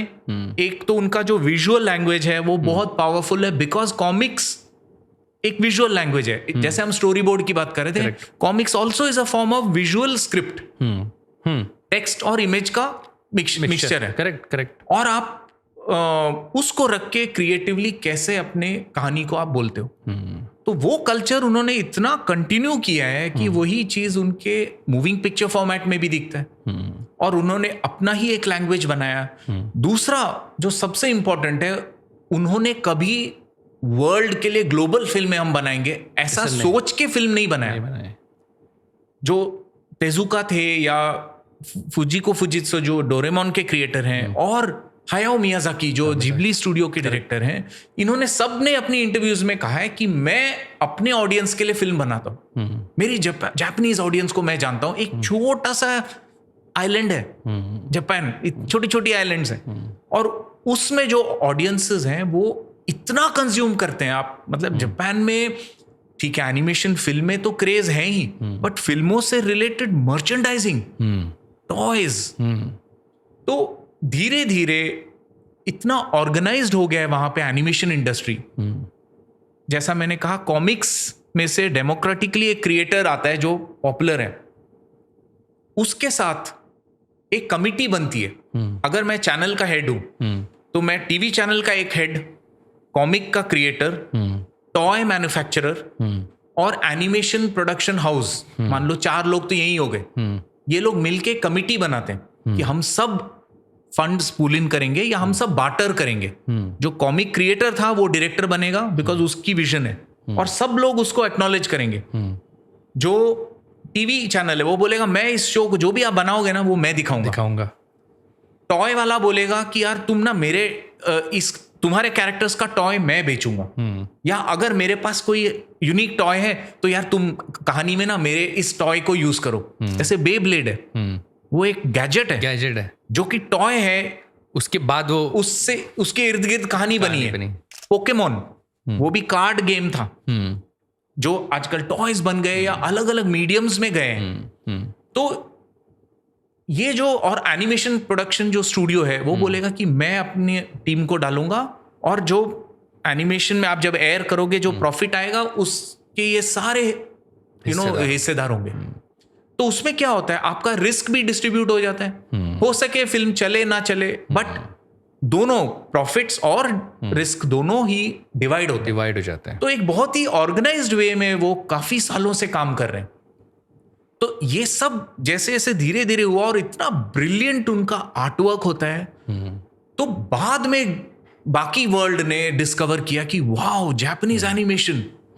और फिर चाहे वो अकीरा हो या अलग अलग जो प्रिंसेस मोनोनोके जो जिबली की फिल्म है, और इतने ब्यूटीफुल, वर्ल्ड ने काफी लेट डिस्कवर किया। और जापान के लिए भी वो बहुत बढ़िया था, बिकॉज जापान इतना छोटा जो ज्योग्राफी है उसके अंदर एनिमेशन सैचुरेट हो गया था। करेक्ट। मतलब जापानीज लोगों ने देख देख के वो मार्केट सैचुरेट हो गया। और तब जब वर्ल्ड ने उसको कंज्यूम करना चालू किया तो जापान के लिए एक नया मार्केट खुला, और अब इंडिया एक बड़ा मार्केट उनके लिए बन गया। अच्छा। तो अभी जो आप एनीमे का जैसे आप पूछ रहे थे क्रेज है, वो क्यों है? क्योंकि इतने सालों से उनके पास इतनी बड़ी लाइब्रेरी है। अब आप सिर्फ शिनचैन या डोरेमोन का ही एग्जांपल ले लो। करेक्ट। डिज्नी पे डोरेमोन आता है, अभी भी आता है, और वो अभी भी बना रहे हैं। उसको 3D में भी उन्होंने बनाया, उसके एपिसोडिक भी है, उसके इतने सारे फीचर्स हैं, उसके टेली फीचर्स भी हैं। तो इतना लाइब्रेरी है उनके पास। तो अभी वो केवल कंटेंट से रॉयल्टीज में ही उनका काम चल रहा है, और नए नए मार्केट्स जैसे जैसे बन रहे हैं। और हमारे चैनल्स को भी क्या है, फ्रेश कंटेंट बनाने का उनको पैसे देने की जरूरत नहीं है। रेडीमेड कंटेंट उनको मिल रहा है इतने कम पैसों में, और रेट भी अच्छा कर रहा है, मतलब टीआरपी भी अच्छा, डोरेमोन हाई है, शिनचैन हाई है। तो जापानीज कंटेंट हमारे बच्चे बचपन से देख रहे हैं, और इतना कंटेंट है अब हमारे टीनेजर्स भी देख रहे हैं कि वो सिर्फ बच्चों के लिए नहीं है एनिमेशन। करेक्ट। हमारे टीनेजर्स भी कोरियन कंटेंट हो, जापानीज कंटेंट हो, वो कंज्यूम कर रहे हैं। और हम उस रेस में पीछे रह रहे हैं क्योंकि हम मीडियोकर कंटेंट दे रहे हैं। तो हमें वो बच्चों तक सीमित कर दिया गया है, इंडियन एनिमेशन बच्चों के लिए, जबकि वैसा नहीं है। कार्टून मतलब एनिमेशन को ग्लोबली हर एज के लोग कंज्यूम कर रहे हैं। आप वो कौन सा love death and robots Netflix में जो सीरीज है, करेक्ट, वो तो एकदम अडल्ट है। वो हर तरह के थीम्स उसमें एड्रेस हो रहे हैं, वायलेंस हो, गोर हो, सेक्स हो, मतलब स्टोरी टेलर वाइल्ड जा रहा है। मैं वो मॉरल पुलिसिंग में नहीं जा रहा हूं कि ये चीजें अच्छी नहीं है या गलत है, वो एक अलग इशू है। बट मैं ये कह रहा हूं कि जो कंटेंट क्रिएटर है वो इतने अनइनहिबिटेड वे में, प्योर वे में अपनी कहानी, अपने जॉनरास को वो इस मीडियम में कैप्चर कर रहे हैं, हाँ, एक्सप्लोर कर रहे हैं, जो कि हमने पहले कभी देखा नहीं। तो हमारे ऑडियंसेस जो स्पेशली कोविड के बाद ये जो पूरा वर्ल्ड है वो एक हो गया है, क्योंकि पूरा वर्ल्ड डिजिटल हो गया। हम ईरानियन फिल्म भी देखते हैं, फ्रेंच फिल्म भी देखते हैं, मलयालम फिल्म भी देखते हैं, तेलुगु फिल्म भी देखते हैं, और अभी जैसे आप अपने जो थिएट्रिकल भी देखिए, हिंदी फिल्म्स उतना अच्छा नहीं कर रहे जितने की कन्नड़ा, तेलुगु, तमिल, मलयालम फिल्म्स कर रहे हैं। करेक्ट। रीजनल फिल्म्स इतने बढ़िया काम कर रहे हैं, और बस आपको डब करना है। भोजपुरी में भी बंदा देखता है स्क्विड गेम और खुश है, और इतना पॉपुलर है। तो मैं वही समझता हूँ, एनिमे का जो सबसे ज्यादा जो फैंस है मेरे हिसाब से बिहार में है, एक स्टैटिस्टिक है। अच्छा। तो आप सोचिए, जापान में जब बंदे ने बनाई थी, उसने कहाँ सोचा कि बिहार में कोई इतना देखेगा, और उसने बनाई भी नहीं है उस मकसद से। उसने अपने कल्चर में ट्रू रह के अपनी कहानियां बोली। करेक्ट। और आज पूरा वर्ल्ड उनका काम देखता है। तो हमें भी घुमा फिरा के मैं उसी बात पे आ रहा हूं कि हम एज कंटेंट क्रिएटर्स हमारी भी ये रिस्पॉन्सिबिलिटी है कि हम अपने कल्चर को इतने ब्यूटीफुल तरीके से प्रेजेंट करें कि हमारे ऑडियंस को तो अच्छी लगे, ग्लोबल ऑडियंस भी कल को उसे अप्रिशिएट करें। और इसमें एक बात और मैं बोलना चाहता हूँ, क्योंकि मैं भी एज ए राइटर कुछ नए नए IPs में काम करते रहता हूँ, लिखते रहता हूँ, सोचते रहता हूँ। तो मुझे ऐसा लगता है, जैसे आपने ये बात बोली ना कि कैटर करो अपनी ऑडियंस को, बट उसमें वो लोग कैटर कर रहे थे अपनी ऑडियंस को, लेकिन जो इमोशंस वो पकड़ रहे थे, डोरेमोन हो गया या शिनचैन की बात करें, 50-50, 60-60 साल पुरानी IPs हैं, जो उन्होंने रिलेशन पकड़ा, दोस्ती का रिलेशन पकड़ा, या नटखटपन पकड़ा, वो जो इमोशन उन्होंने कैटर किया एक कैरेक्टर के थ्रू, वो किसी बाउंड्री का मोहताज नहीं है, किसी लैंग्वेज का मोहताज नहीं था। करेक्ट। तो यहाँ पर भी अगर आपने जैसे बात बोली, हमारी जो कहानियां हैं जो हजारों सालों से चली आ रही हैं, वो आज भी उतनी रेलेवेंट, कालजयी हैं, वो उसका शेल्फ लाइफ है ही नहीं, बट उन कहानियों को उसी तरीके से बोलना जरूरी है। राइट। है ना? आप जैसे आप बनाई है, आपने रिटर्न ऑफ द जंगल बनाई है, आपने कंटेम्प्रेरी तरीके से बनाई है सेम कहानियां, लेकिन वो इमोशन इंटैक्ट रखे हैं जो ट्रेलर में दिख रहा है, जिस तरीके से आपने मुझे कहानी बताई है। तो मेरे ख्याल से वो कॉर्ड छूना जरूरी है उस इमोशन का, उस कैरेक्टर का, है ना, उन रिलेशनशिप्स का जो आप दिखाना चाह रहे हैं, तब जाके ये चीज ग्लोबल बनेगी, क्योंकि इमोशन वही है, सब जगह वही सेम इमोशंस हैं। करेक्ट। है ना?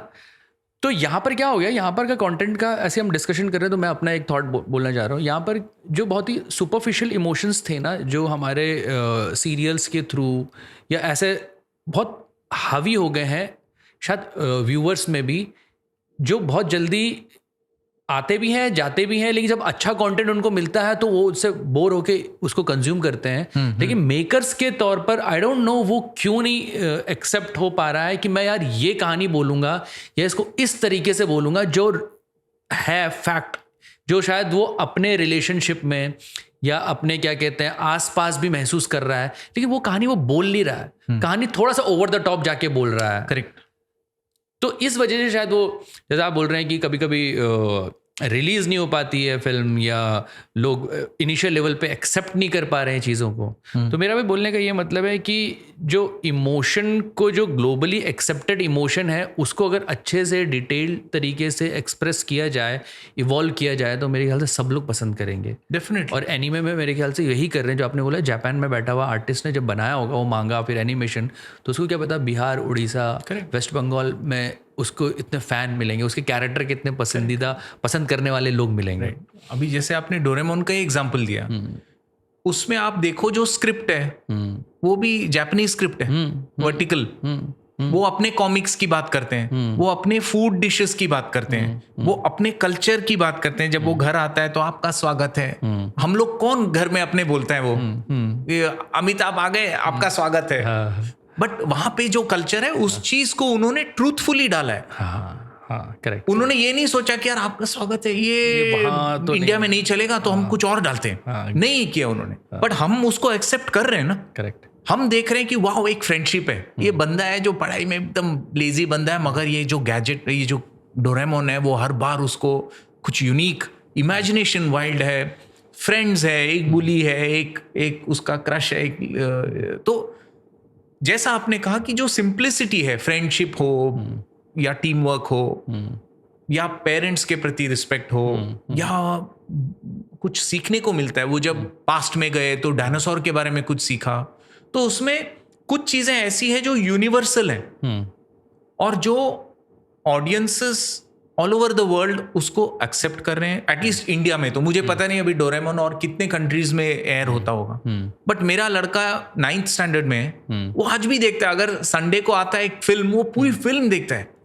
तो मतलब मेरे लिए एज अ कंटेंट क्रिएटर सीखने वाली बात है कि यार, बिकॉज मुझे ऑडियंस से मुझे भी सीखना है कि ये क्या चीज है जो उसको अच्छा लग रहा है, और उसको I have to appreciate that and acknowledge that the content creators have done a fabulous job. So that is very true. So any storyteller, अभी आप अगर इंडियन सिनेमा को ही लें, हमारे यहाँ पे इतने सारे जॉनरा हैं। अगर आप वायलेंट जॉनरा या डार्क जॉनरा कर लें तो उसमें ही जैसे राम गोपाल वर्मा ने शुरू किया एक पर्टिकुलर डार्कनेस जो रियलिस्टिक था, जो अनुराग कश्यप आगे लेकर गए, या दिबाकर बैनर्जी ने डार्क को आगे लेकर गए। अब इतने सारे और क्रिएटर्स आ गए जो उस डार्क जॉनरा को अलग अलग तरीके से कर रहे हैं। करेक्ट। सेम अगर आप कॉमेडी में देखें तो प्रियदर्शन की कॉमेडी अलग है, या पहले बासु चैटर्जी जो थे उनकी कॉमेडी अलग थी, अपने रोहित शेट्टी की कॉमेडी अलग है, डेविड धवन की कॉमेडी अलग है। तो कॉमेडी जॉनरा में हमारे पास इतने सारे क्रिएटर्स हैं, तो वही चीज एनिमेशन में क्यों नहीं? एनिमेशन सिर्फ एक टूल है। कहानी फाइनली कहानी हम भी कहानी ही बोल रहे हैं, हम भी फिल्म ही बना रहे हैं। तो वो जो करेज है हमारे फिल्म मेकर्स का, उसका एक और कारण भी है जो मैं शायद I am sure you would want to discuss that about the current status of the Indian industry कि हम क्यों अपनी कहानी नहीं बोल रहे हैं, वो एक बहुत बड़ा मुद्दा है। क्यों नहीं बोल रहे हैं? अभी जैसे इंडिया में एनिमेशन जब पहले आया था, जैसे अपने जो फाल्के सर हैं, जो दादा साहब फाल्के, सॉरी, तो इन्होंने भी एनिमेशन में एक्सपेरिमेंट किया था फ्रेम बाय फ्रेम टेक्निक को लेके, और उनसे पहले भी मैंने सुना है, मैं उनका नाम भूल रहा हूं, बट लोग स्टॉप मोशन या जो एनिमेशन के जो टेक्निक्स हैं इसमें एक्सपेरिमेंटेशन बहुत सालों से हो रहा था इंडिया में भी, बट फॉर्मली एक ऑर्गेनाइज्ड वे में तब हुआ जब जो जैसे पंडित नेहरू जब प्राइम मिनिस्टर थे, वो डिज्नी स्टूडियो गए थे और उन्होंने देखा कि वाह इतना ब्यूटीफुल एक मीडियम है।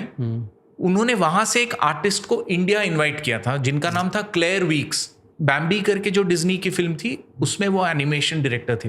अच्छा, उनको नेहरू जी ने इनवाइट किया कि आप इंडिया में आके एक यहाँ पे आर्टिस्ट को एनिमेशन आप सिखाइए। तो जो राममोहन सर थे वो उस वर्कशॉप के first one of the early students थे, जो फिल्म्स डिवीजन है। अच्छा। आपने देखी होगी वो फिल्म एक अनेक। तारों को अनेक भी कहते हैं। नहीं, देखो फिर से। सूरज एक, चंदा एक करके तारे भये अनेक। एक तितली अनेक तितलियां। तो ये, और जैसे भीमसेन खुराना जो है, सामंत सर जिन्होंने हनुमान डायरेक्ट की, ये सब लोग उस वर्कशॉप में से निकले। राममोहन सर, भीमसेन सर और भी बहुत ब्यूटीफुल फिल्म मेकर्स रहे, जो फिल्म्स डिवीजन में कार्टून डिवीजन करके एक अलग बनी थी जिसमें क्लेयर वीक्स ने वर्कशॉप लिया था। और हमारे जो ग्रैंडफादर्स ऑफ एनिमेशन है वो उस वर्कशॉप के एक हिस्सा थे। और फिर उन्होंने एनिमेशन सीख के फिल्म्स डिवीजन के लिए इतनी सारी फिल्में बनाई जो हम दूरदर्शन में एज चिल्ड्रन देखते थे। आज भी इंटरनेट में लोग देखते हैं उसको, कल्ट फिल्में। और फिर उन आर्टिस्ट्स ने अपने खुद के प्रोफेशनल स्टूडियोज बनाए। और लेट 90s में क्या हुआ, जैसे नटराज पेंसिल्स के कमर्शियल शुरू हुई पेंसिलों की दौड़ और जीत गई बॉन्डेड लेड वाली पेंसिल नटराज पेंसिल। या अमूल बटर की जो गर्ल थी उसके एड्स आते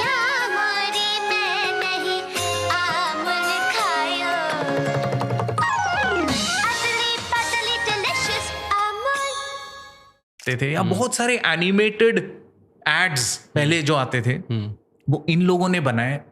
तो एक इंडस्ट्री बनी धीरे धीरे, एनिमेशन इंडस्ट्री। फिर मीना करके एक टेलीविजन सीरीज थी, हाँ यूनिसेफ का कैरेक्टर था मीना। करेक्ट। तो वो भी राममोहन सर के स्टूडियो ने प्रोड्यूस किया था।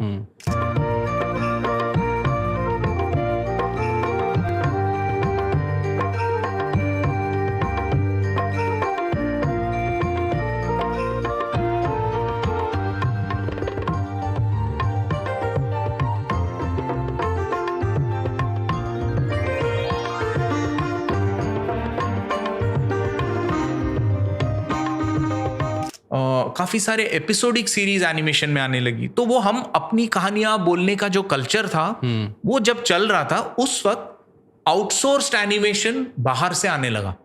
लेट 90s में 2D एनिमेशन जो अमेरिकन या यूरोपियन एनिमेशन होता था वो चाइना या फिलीपींस में अपना काम कराते थे। अच्छा, ड्राइंग करना, आर्टिस्ट वहां के आर्टिस्ट, हाँ, उसमें कलर भरना, कहानी, कैरेक्टर डिजाइन सब अमेरिकन है वहां हो रहा है। बट वहां पे स्वेट शॉप फिलीपींस में था, चाइना में था।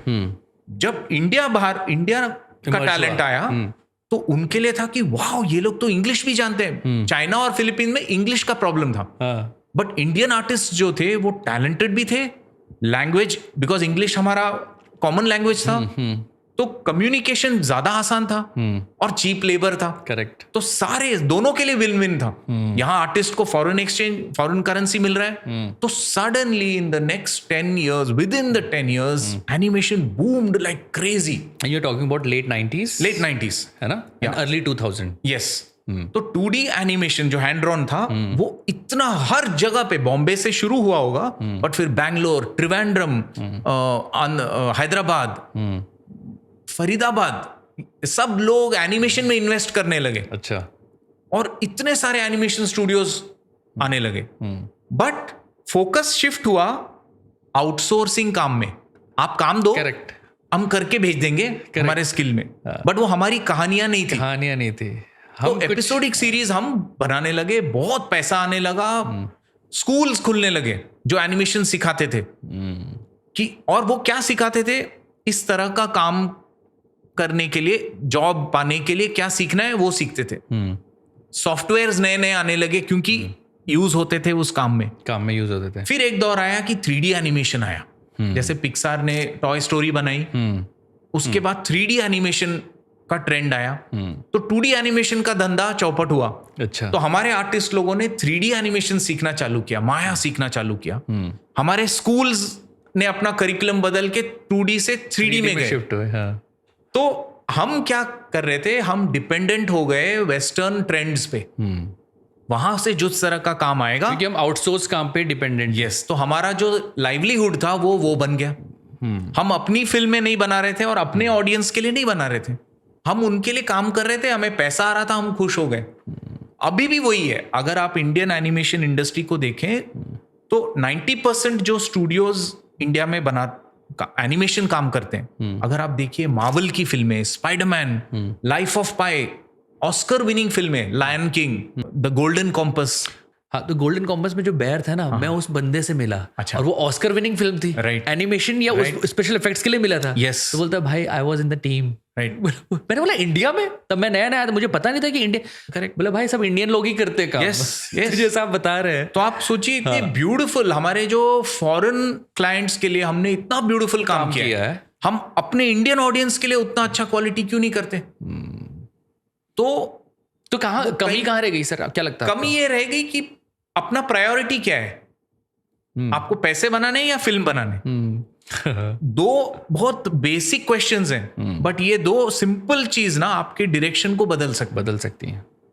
ठीक है, मुझे फिल्म बनाना है, बट मैं पैसे बनाऊंगा, मगर मेरा एंड मकसद है फिल्म बनाना। जैसे कि हम लोग का जो जर्नी रहा, हमने पैसे बनाए, बट क्यों बनाए? क्योंकि हमें फिल्म बनाना।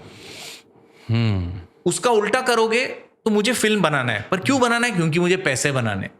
मैं एनिमेशन में क्यों आया हूं? क्यों मुझे पैसे बनाने।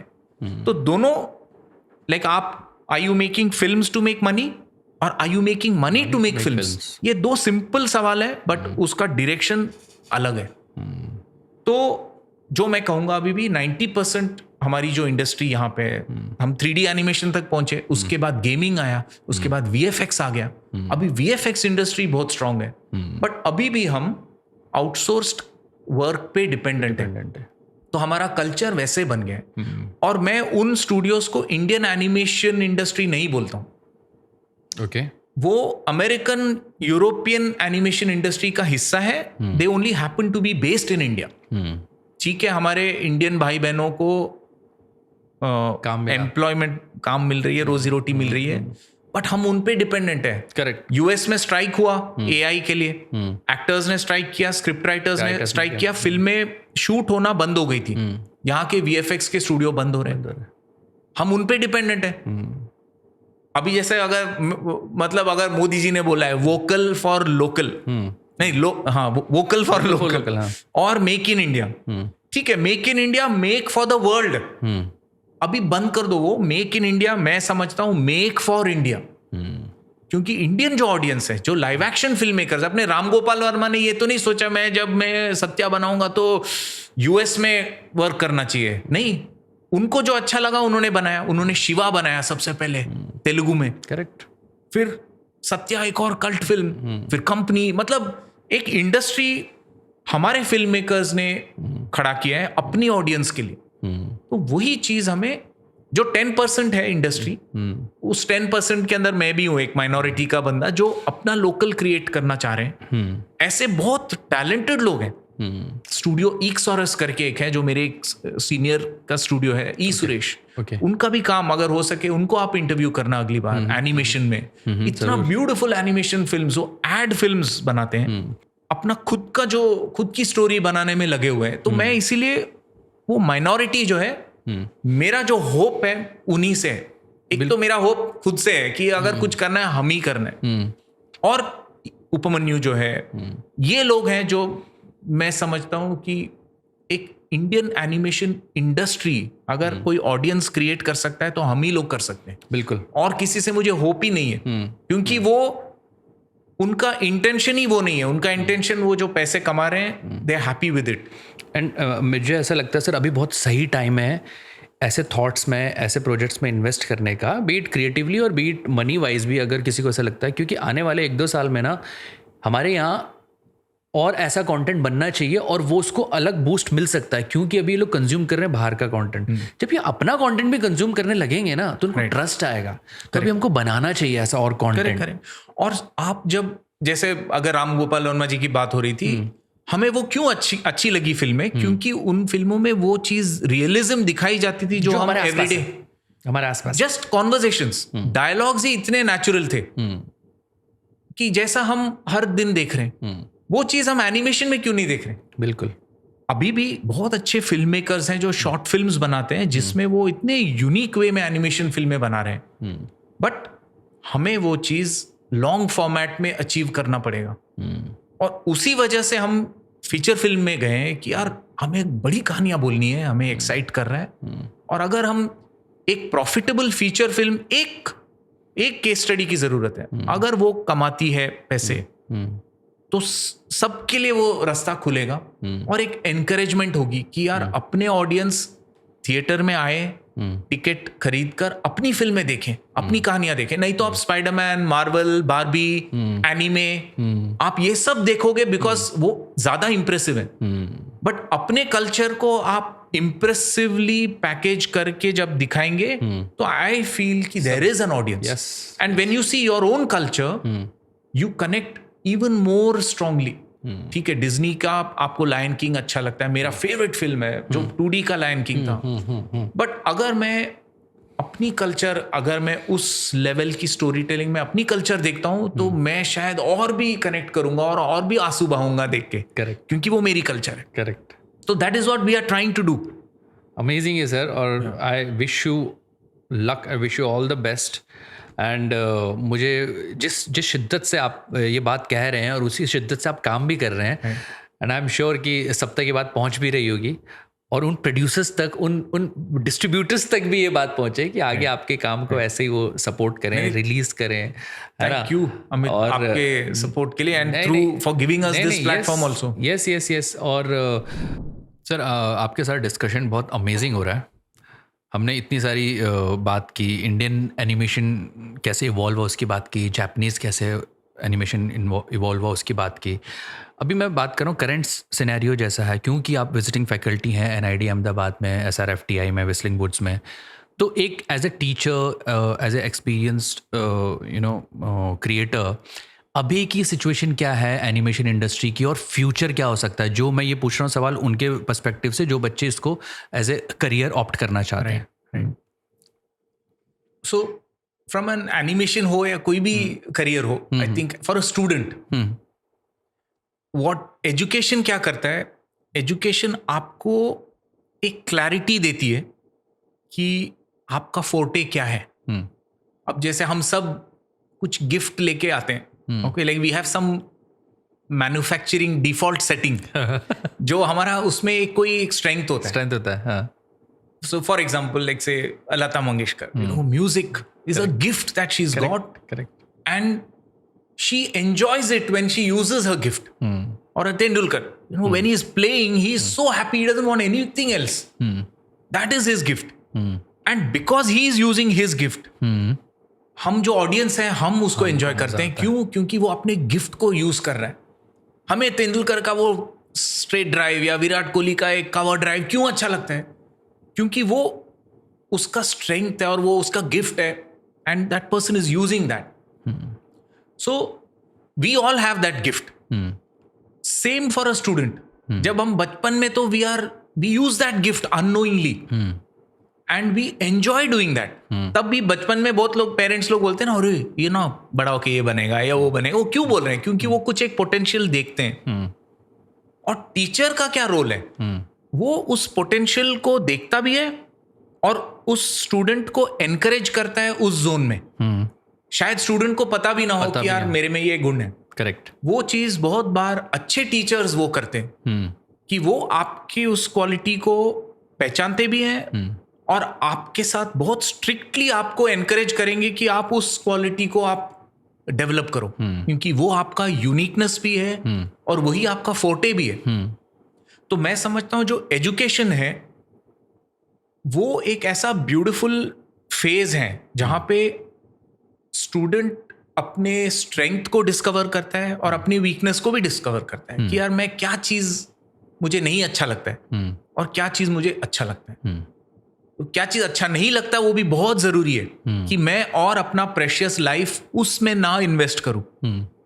बहुत बार कोर्सेज में पहला साल फाउंडेशन होता है। जैसे मैं फाइन आर्ट्स में, जब मेरा ग्रेजुएशन फाइन आर्ट्स में हुआ तो मैं painting, drawing, sculpture, photography, photo journalism, print making, art history, ये 7 सब्जेक्ट्स में फाउंडेशन में पढ़ता था। और इसके बाद और प्लस अप्लाइड आर्ट 8 सब्जेक्ट्स। जब मैं सारी चीजें करता था तब मुझे समझ में आता था कि मुझे आगे और किस चीज में जाना है। सिमिलरली जब डिजाइन में, जैसे नेशनल इंस्टीट्यूट ऑफ डिजाइन या कोई भी डिजाइन स्कूल में, जैसे मैं NID अहमदाबाद में था, तो वहां का जो फाउंडेशन है उसमें आप प्रोडक्ट डिजाइन सीखते हैं, एनिमेशन फिल्म डिजाइन है, textile design, apparel design, exhibition design, ceramics design, furniture design, graphic design, इतने सारे और बहुत से नए डिसिप्लिन हैं। तो फाउंडेशन में आपको फिल्म एंड वीडियो, हर चीज का आपको इनपुट मिलेगा। करेक्ट। फिर स्टूडेंट, बिकॉज हर स्टूडेंट का माइंडसेट अलग है, भले ही वो क्रिएटिव फील्ड हो, बट कुछ लोग इंजीनियरिंग का माइंडसेट पकड़ते हैं तो वो प्रोडक्ट डिजाइन में चले जाते हैं। करेक्ट। UI UX में चले जाते हैं। करेक्ट। कुछ लोग जो क्रिएटिव स्टोरी टेलर्स हैं वो शायद फिल्म मेकर्स बनना चाहते हैं, या एनिमेशन फिल्म मेकर्स, आर्टिस्ट हैं, कोई ग्राफिक डिजाइनर्स हैं। तो स्टूडेंट को क्लैरिटी उस फाउंडेशन के 1 साल में तब मिलती है जब वो हर चीज में अपना हाथ डालता है और तब उसको पता चलता है कि यार ये मेरे लिए है, ये मेरे लिए नहीं है। मतलब अपने खुद की स्ट्रेंथ जो है आपको तब मालूम होती है।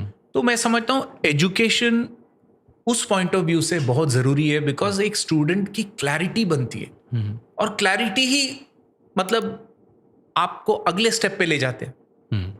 कभी कभी क्लैरिटी का नहीं होना भी जरूरी है कि यार मुझे पता नहीं, मेरे को ये भी अच्छा लग रहा है, वो भी अच्छा लग रहा है, ये भी अच्छा लग रहा है। तो आप सारी चीजें करो, मगर आप घुसो, सब में घुसो, तब आपको पता चलेगा कि उससे कोई नया फील्ड आता है। बहुत लोग इवेंट मैनेजमेंट में चले जाते हैं। क्यों? उनको सब मुझे लोगों को मैनेज करना भी अच्छा लगता है, अरे मुझे लाइव शोज करना भी अच्छा है, मैं आर्टिस्ट के साथ भी इंटरेक्ट करना चाहता हूं, मुझे बिजनेस का भी मेरे में एक्सपर्टीज है। तो नए आजकल जो आपका पैशन था या हॉबी था वो आपका प्रोफेशन बन रहा है। तो नए ये जो एवेन्यूज क्यों खुल रहे हैं? क्योंकि वो स्टूडेंट या वो ह्यूमन डिस्कवर कर रहा है कि मुझे मल्टीपल चीजों में इंटरेस्ट है, तो उसका ही एक यूनिक फील्ड बन जा रहा है। तो एजुकेशन के लिए मैं समझता हूँ वो एक बहुत ही इंपॉर्टेंट एक एस्पेक्ट है, और आपका जो गिफ्ट है उसको आपको तराशना है और उसको ही यूज करते रहना है। मतलब मैं तो आज भी मुझे लगता है मैं स्टूडेंट हूँ। क्यों? क्योंकि जब मैं NID में पढ़ता था, फिल्म बनाता था, सारा काम उस एक स्टूडेंट को करना होता था। म्यूजिक कंपोज करना है, आपको भाग के म्यूजिक करवाना है, साउंड डिजाइन, कहानी भी आपको सोचना है, एनिमेशन भी आपको ही बनाना है। तो आप पूरी प्रोसेस को आप करते रहते थे। आज भी आप वही कर रहे हैं। फर्क ये है, तब आप फीस देते थे, अब आप फीस कमाते हैं, क्लाइंट आपको कोई पैसा देता है बनाने के लिए। बट जो एक्साइटमेंट है वो अभी भी वही है। अभी भी हर दिन हम नए मिस्टेक्स कर रहे हैं और सीख रहे हैं, तो और वही करते रहेंगे। करेक्ट। तो स्टूडेंट्स के लिए यही चीज है कि आपकी जो क्लैरिटी है वो आप उसकी ओर आप काम करें, कि जो चीज अच्छा लग रहा है आपको बस वो पकड़ के आप चलते रहिए। वही आपका एक गाइडेंस है। तो जो एस्पायरिंग एनिमेटर्स हैं या एनिमेशन स्टूडेंट्स हैं, उनके लिए आपके कुछ टिप्स हैं या उनको कुछ बताना चाहेंगे, आप कुछ बोलना चाहेंगे जो अभी स्टार्ट कर रहे हैं, जो करना चाहते हैं? राइट, तो एक 2-3 चीजें हैं कि आजकल स्टूडेंट्स के लिए एक्सपोजर इतना ज्यादा है। अगर आप एनिमेशन मीडियम को ही लें, हमारे एनिमेशन इंडस्ट्री में आजकल गेमिंग में भी एनिमेशन यूज हो रहा है। मोबाइल गेमिंग अलग है, कंसोल गेमिंग अलग है, फिल्म्स में VFX में यूज हो रहा है, प्योरली कैरेक्टर एनिमेशन जो हम लोग एनिमेटेड फीचर फिल्म्स देखते हैं उसमें एनिमेशन यूज हो रहा है। आर्किटेक्चर में एनिमेशन यूज होता है कि घर लेने से पहले आप देखते हो घर कैसा है, वॉक थ्रू हो गया। मेडिकल, आपका आंख में सर्जरी होने वाला है, एक्चुअली क्या होगा, कितने लेयर में फटेगा, क्या कौन सा लेंस निकाल रहे हैं, सब आप पहले ही देख सकते हो एनिमेशन के जरिए। डिफेंस में एनिमेशन यूज होता है, सिमुलेशन। मुझे अगर एयरक्राफ्ट कैरियर चलाना है, कैसे चलाना है, मैं पहले ही सीख सकता हूं वर्चुअल गेम के जरिए। तो उस मीडियम की जो यूसेज है वो इतने सारे अलग अलग कैरियर्स को वो अफेक्ट करता है। व्हीकल डिजाइन, कार के जो एरोडायनेमिक फॉर्म है वो पहले ही आप वर्चुअली उसको बना के टेस्ट करते हो। तो जो एनिमेशन है वो इतनी चीजों को अफेक्ट करता है। तो आपकी जो एक्साइटमेंट है वो कहाँ है? कॉमिक्स भी आजकल मूविंग मोशन कॉमिक्स बनते हैं, तो हर मीडियम ओवरलैप कर रहा है आजकल। तो आपको फिल्म मेकिंग में इंटरेस्ट है तो आप फिल्म में जाएं, आपको गेमिंग का शौक है आप गेमिंग में जा सकते हो, आपको सिर्फ टेक्निकल इंटरेस्ट है तो आप कोडर बन सकते हो। जैसे मैंने हमारे रिटर्न ऑफ द जंगल का हमने बात की थी कि जो टेक्निकल डायरेक्टर्स थे उनकी एक अलग फोटे है, बिकॉज आजकल एनिमेशन में टेक्नोलॉजी और आर्ट फॉर्म दोनों का फ्यूजन हो गया। आपको हार्डवेयर में इंटरेस्ट है, आप उसमें भी जा सकते हो, सॉफ्टवेयर कोड कर सकते हो। तो एक एनिमेशन के कैरियर में इतनी सारी चीजें फिट होती है। आप एक्टर हैं, एक्टिंग यूज हो सकता है, चाहे परफॉर्मिंग आर्ट्स हो, विजुअल आर्ट्स हो। जब आप फिल्म बना रहे हो आप ये सब चीजें यूज कर रहे हो। तो स्टूडेंट को जिस चीज में इंटरेस्ट है उसको फॉलो करना सबसे जरूरी है, क्योंकि उनका आज एक्सपोजर इतना ज्यादा है। हम दूरदर्शन में बचपन में डिज्नी आवर देखते होंगे या एक पिंगू देखते होंगे या कुछ रशियन एनिमेशन देखते होंगे। करेक्ट। आज आपको इतना ज्यादा कंटेंट है, वो एक और प्रॉब्लम है, बट एटलीस्ट एक्सपोजर इतनी ज्यादा है। लेकिन अपना एक नीश या अपना एक वो ढूंढना बहुत जरूरी है कि मेरा इंटरेस्ट कहाँ है। Correct. या मेरे को जो आपने गिफ्ट की बात की कि मुझे क्या गिफ्ट, वो पहचानना भी बहुत जरूरी है। एंड उसकी तरफ बढ़िए। और विद इन एनिमेशन में भी आपने जिसने बोला, जैसा बताया कि इतने सारे वर्टिकल्स हैं जहाँ आप एक्सप्लोर कर सकते हैं। राइट। अभी जैसे ऑडियो आपका वर्ल्ड है, बट आप अलग अलग वर्टिकल्स एक्सप्लोर कर रहे हैं। आप खुद वॉइस आर्टिस्ट भी हैं, आप कहानी में भी इन्वॉल्व हो रहे हैं। अब आप ऑडियो के पॉडकास्ट बना रहे हैं और अपने ही नए एक इंडस्ट्री जैसे आप क्रिएट कर रहे हो या अपनी ऑडियंस आप बना रहे हो। करेक्ट।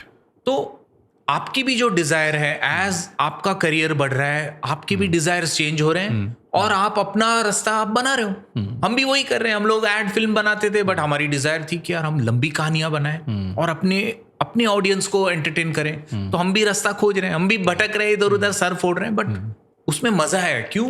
क्योंकि वही चीज आपको अच्छा लगता है। तो वो अच्छा लगना जो है ना, वो फर्स्ट क्वालिटी एक स्टूडेंट के लिए वो होना चाहिए कि आप वही फॉलो करें।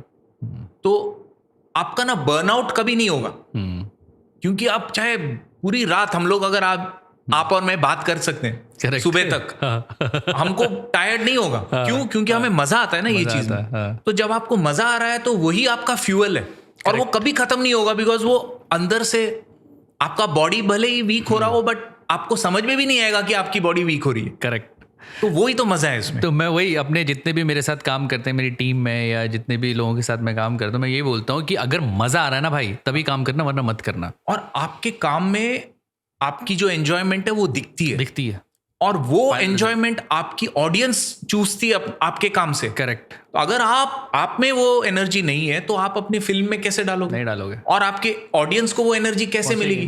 करेक्ट है। जो आपने बात बहुत अच्छी बोली थी कि आपका जो गिफ्ट है, जब आप उसको एंजॉय करते हैं, जब सचिन शॉट लगाता है, कवर ड्राइव उसका जो उसको सबसे ज्यादा मजेदार लगता है खेलना, और जब वो खेलता है तो हमको मजा आता है ना। उनको खाना बनाना भी पसंद है। वो उनके अपना रेस्टोरेंट का चेन है, बट अगर वो शेफ बने होते तो शायद हम वो कवर ड्राइव मिस कर जाते हैं। करेक्ट। तो पता नहीं कहीं भी हो सकता था, बट उनको पता चला कि यार खाना तो मैं साइड में बनाऊंगा, बट मेरी प्रायोरिटी ये है, मेरा फर्स्ट लव ये है, correct, second love, third love और कुछ हो सकता है, बट वो क्लैरिटी आपको तभी मिलेगी जब आप उसमें घुसोगे। तो दोस्तों अपना फर्स्ट लव ढूंढिए जीवन में और उसके साथ चिपक जाइए, है ना, और चेंज मत कीजिए बार बार, उस पर लगे रहिए जीवन भर, देखना मज़ा आता रहेगा। सर मैं बात करने में तो बड़ा मज़ा आ रहा है, लेकिन अभी बहुत सारी चीज़ें हैं जो आपसे बात करनी है। हम हो सकता है इतनी सारी चीज़ें छूट भी गई हैं, बहुत सारी चीज़ें थी, लेकिन कुछ दो चीज़ें हैं जो मेरे को अभी आपसे और डिस्कस करनी है, आपसे जानना है। एक है आपका जो आपने थोड़ा सा टच अपॉन किया था, आपका शिम्पू कैरेक्टर, सिंपू, है ना, तो वो कैरेक्टर का जो पंकज बोलता है, वो क्या वो आपका इनोवेशन है? हाँ, वो मेरे ही टीचर थे। जब मैं 10th स्टैंडर्ड में पढ़ता था, मेरे मैथ्स टीचर थे। वो बोलते भी ऐसे थे? बोलते भी ऐसे थे, और हम तब से नकल उतार रहे हैं उसकी, तो अभी हमें नकल उतारने के पैसे मिलते हैं। तो वॉइस सिंपू में सारे वॉइसेस मेरे, चाहे वो बच्चे हो, सिंपू सर हो, है या हाँ। क्या बात है। आपको एक चीज़ बताऊं, मैं अभी कुछ दिनों पहले शायद लास्ट ईयर या वर्ल्ड कप के दौरान, आई डोंट नो, आपकी प्रॉपर्टी इन्होंने स्टार स्पोर्ट्स ने यूज की थी, हाँ, है ना, तब उनकी सिंपू की वॉइस मेरी सेलेक्ट हुई थी। हाँ, करेक्ट, पता है वॉइस, राइट।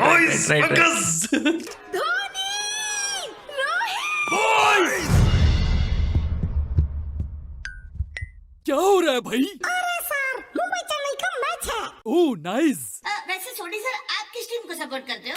ऑब्वियस है भाई। तो मैंने 3-4 फिल्में की थी, अच्छा, अपनी वॉइस दी थी। हाँ। तो बहुत अच्छा रहा, मजा आया, क्योंकि हमने तो चैनल वी में देखा था। मैंने बोला अरे फिर से क्यों बना, फिर से आ रहा है क्या ये? मैंने बोला मेरी वॉइस सेलेक्ट हो जाएगी तो अच्छा मैं करते रहूंगा। लेकिन वो थोड़े देर के लिए था वो स्टेंट, बड़ा अच्छा लगा।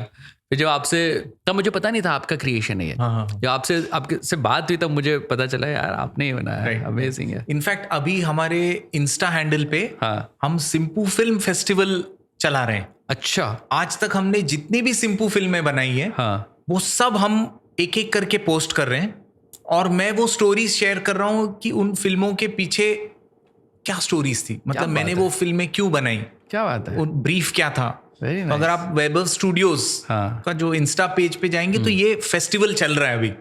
सही है, सब जाइए उस फेस्टिवल में, देखिए क्या क्या चल रहा है। कुछ इसमें वो भी करना है क्या, वोट वगैरह भी? नहीं, कुछ भी नहीं, बस फिल्में देखिए, और मतलब जो सही है, बैक स्टोरीज हैं, जर्नी की स्टोरी की क्या रही है, मतलब पीछे की, जो हम लोग अभी डिस्कस कर रहे हैं, वो हमने वो चीज शेयर किया है। और कुछ अनसीन कॉन्सेप्ट्स जो कभी लोगों ने नहीं देखी, बिकॉज वो फिल्में बनी नहीं, उनके स्टोरी बोर्ड्स में शेयर कर रहा हूँ। सही है। या कुछ वर्क इन प्रोग्रेस के जो ओरिजिनल आर्टवर्क्स हैं वो शेयर कर रहा हूँ। सही है, तो जाके देखो सब लोग यार, वैभव स्टूडियो का इंस्टाग्राम आप फॉलो कीजिए, देखिए और कमेंट भी कीजिए, और जो यहाँ से वहाँ जा रहा है वहाँ पर बताइए।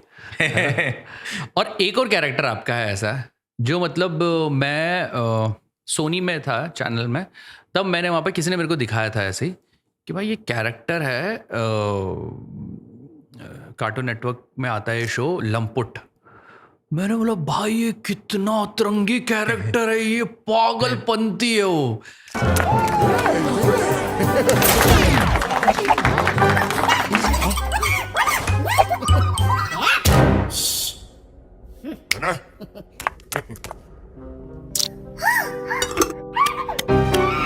तो आपने वो सबसे पहले मुझे चाहते सोचा कैसे, कब सोचा, बहुत पहले सोच लिया था, या आपने क्या कहते हैं क्लाइंट से आपको कुछ ब्रीफ मिला तब सोचा? इसका कैसे लंपुट कैसे बनाया आपने? तो लंपुट बेसिकली जब आप जॉबलेस होते हैं ना, जैसे बहुत एक समय ऐसा होता है आप एड फिल्म्स कर रहे हो, बहुत टाइट डेडलाइंस है, बहुत काम है, और खत्म करके डिलीवर कर देते हो, और फिर ऐसा होता है कि कुछ दिन आपके पास कोई काम नहीं है क्योंकि अगला प्रोजेक्ट शुरू होने में वक्त है।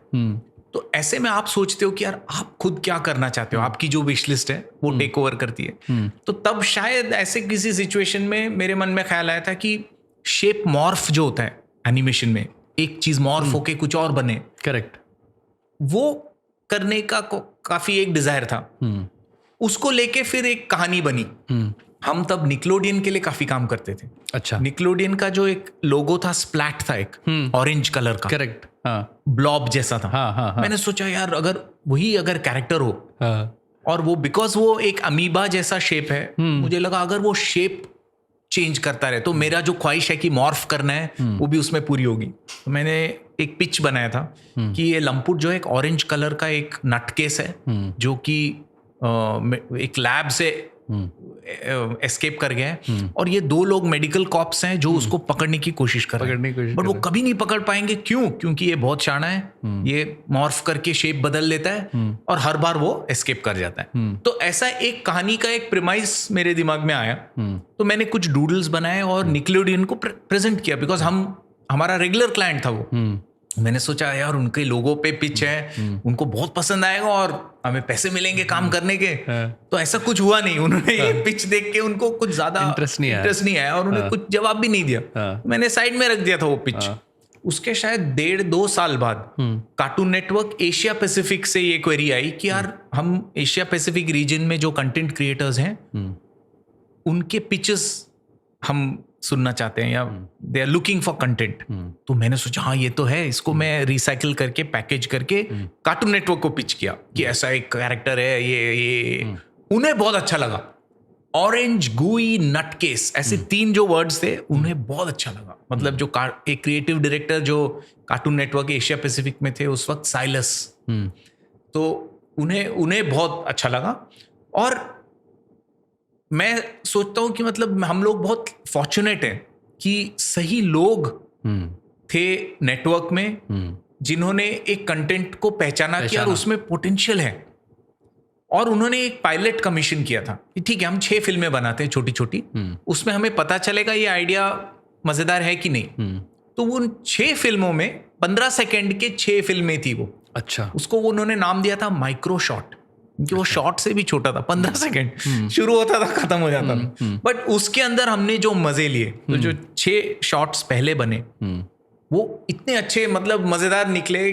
और उसमें बेस्ट चीज है कि it's a non dialogue show, there is no language. Correct. So Cartoon Network was happy also because उनको ना डब करना है, जैसा है वो पूरे वर्ल्ड में चला है, and it's a visual film, people can enjoy the humour.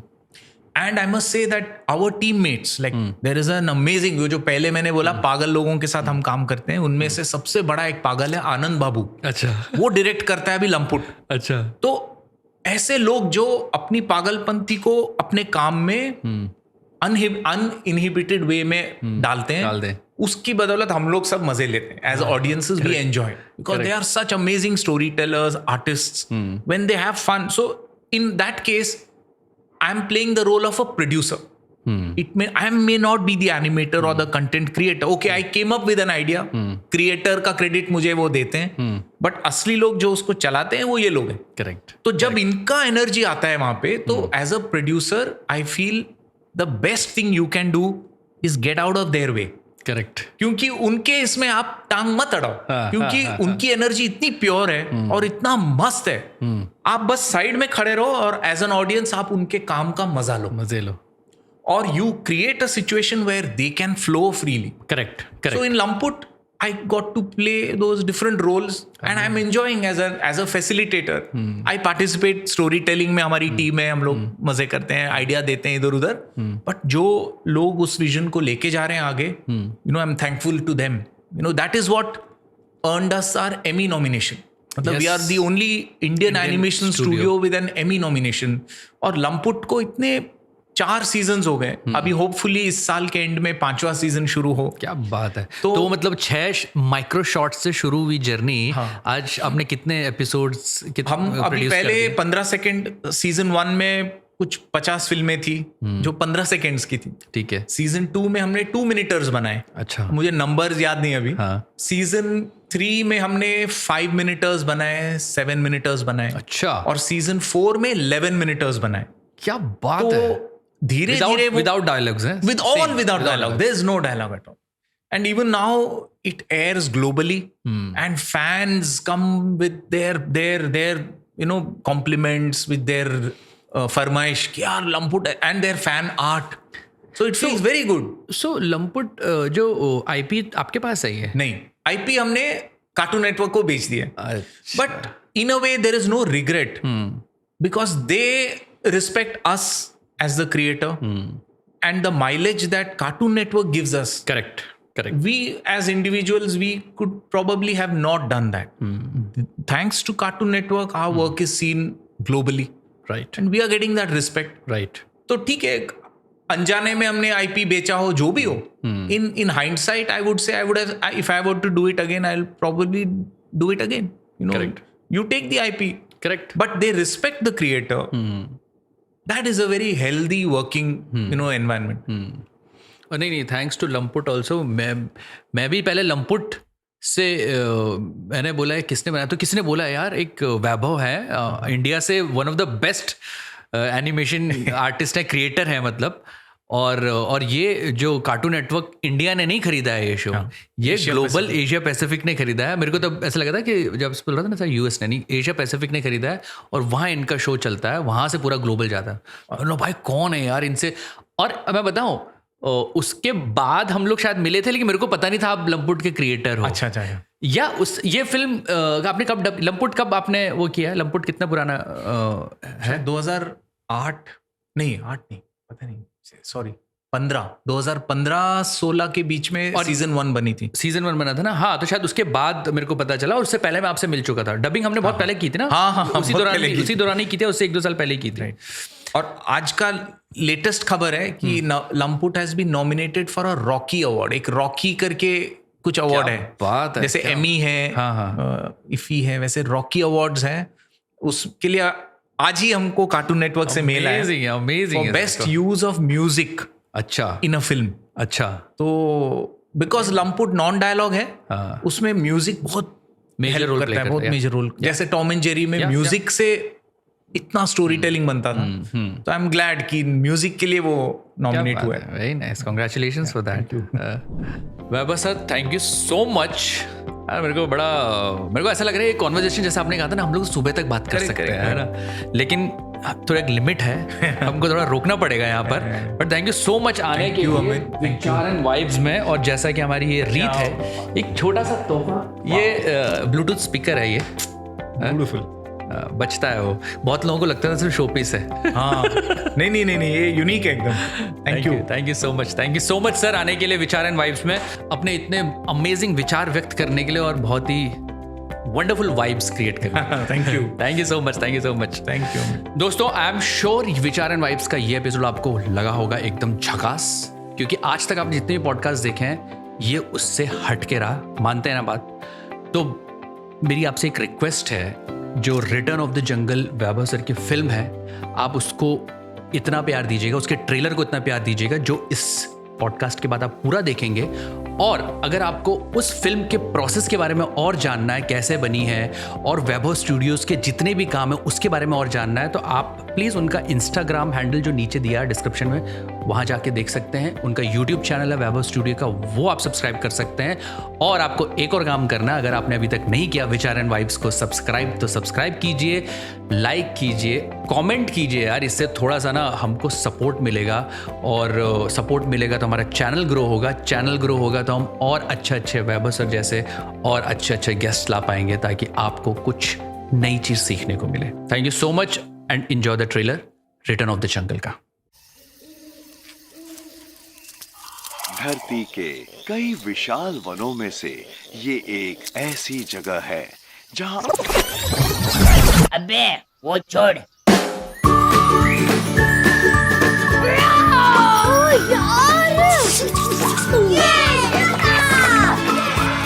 इस फ्राइडे को फैंसी ड्रेस कंपटीशन है. तू पार्ट ले रहा है? इस बार द फाइनल जीतना है. क्रिकेट फाइनल्स की ट्रॉफी कौन जीतेगा?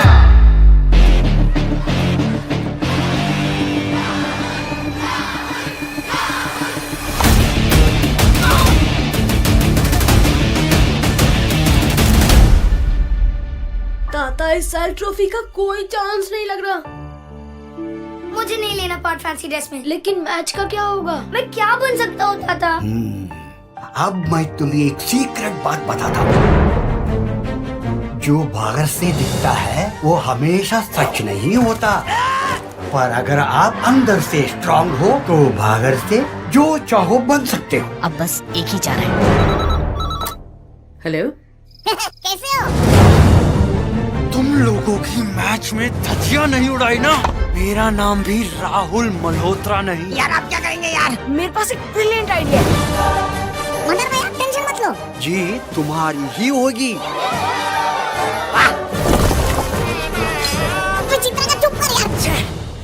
संगीत की ना कदर ही नहीं है।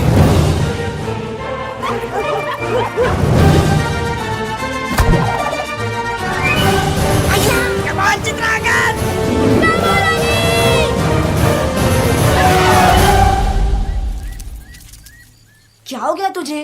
इन लोग को देख के तो मेरा दिल भर आया। अरे यार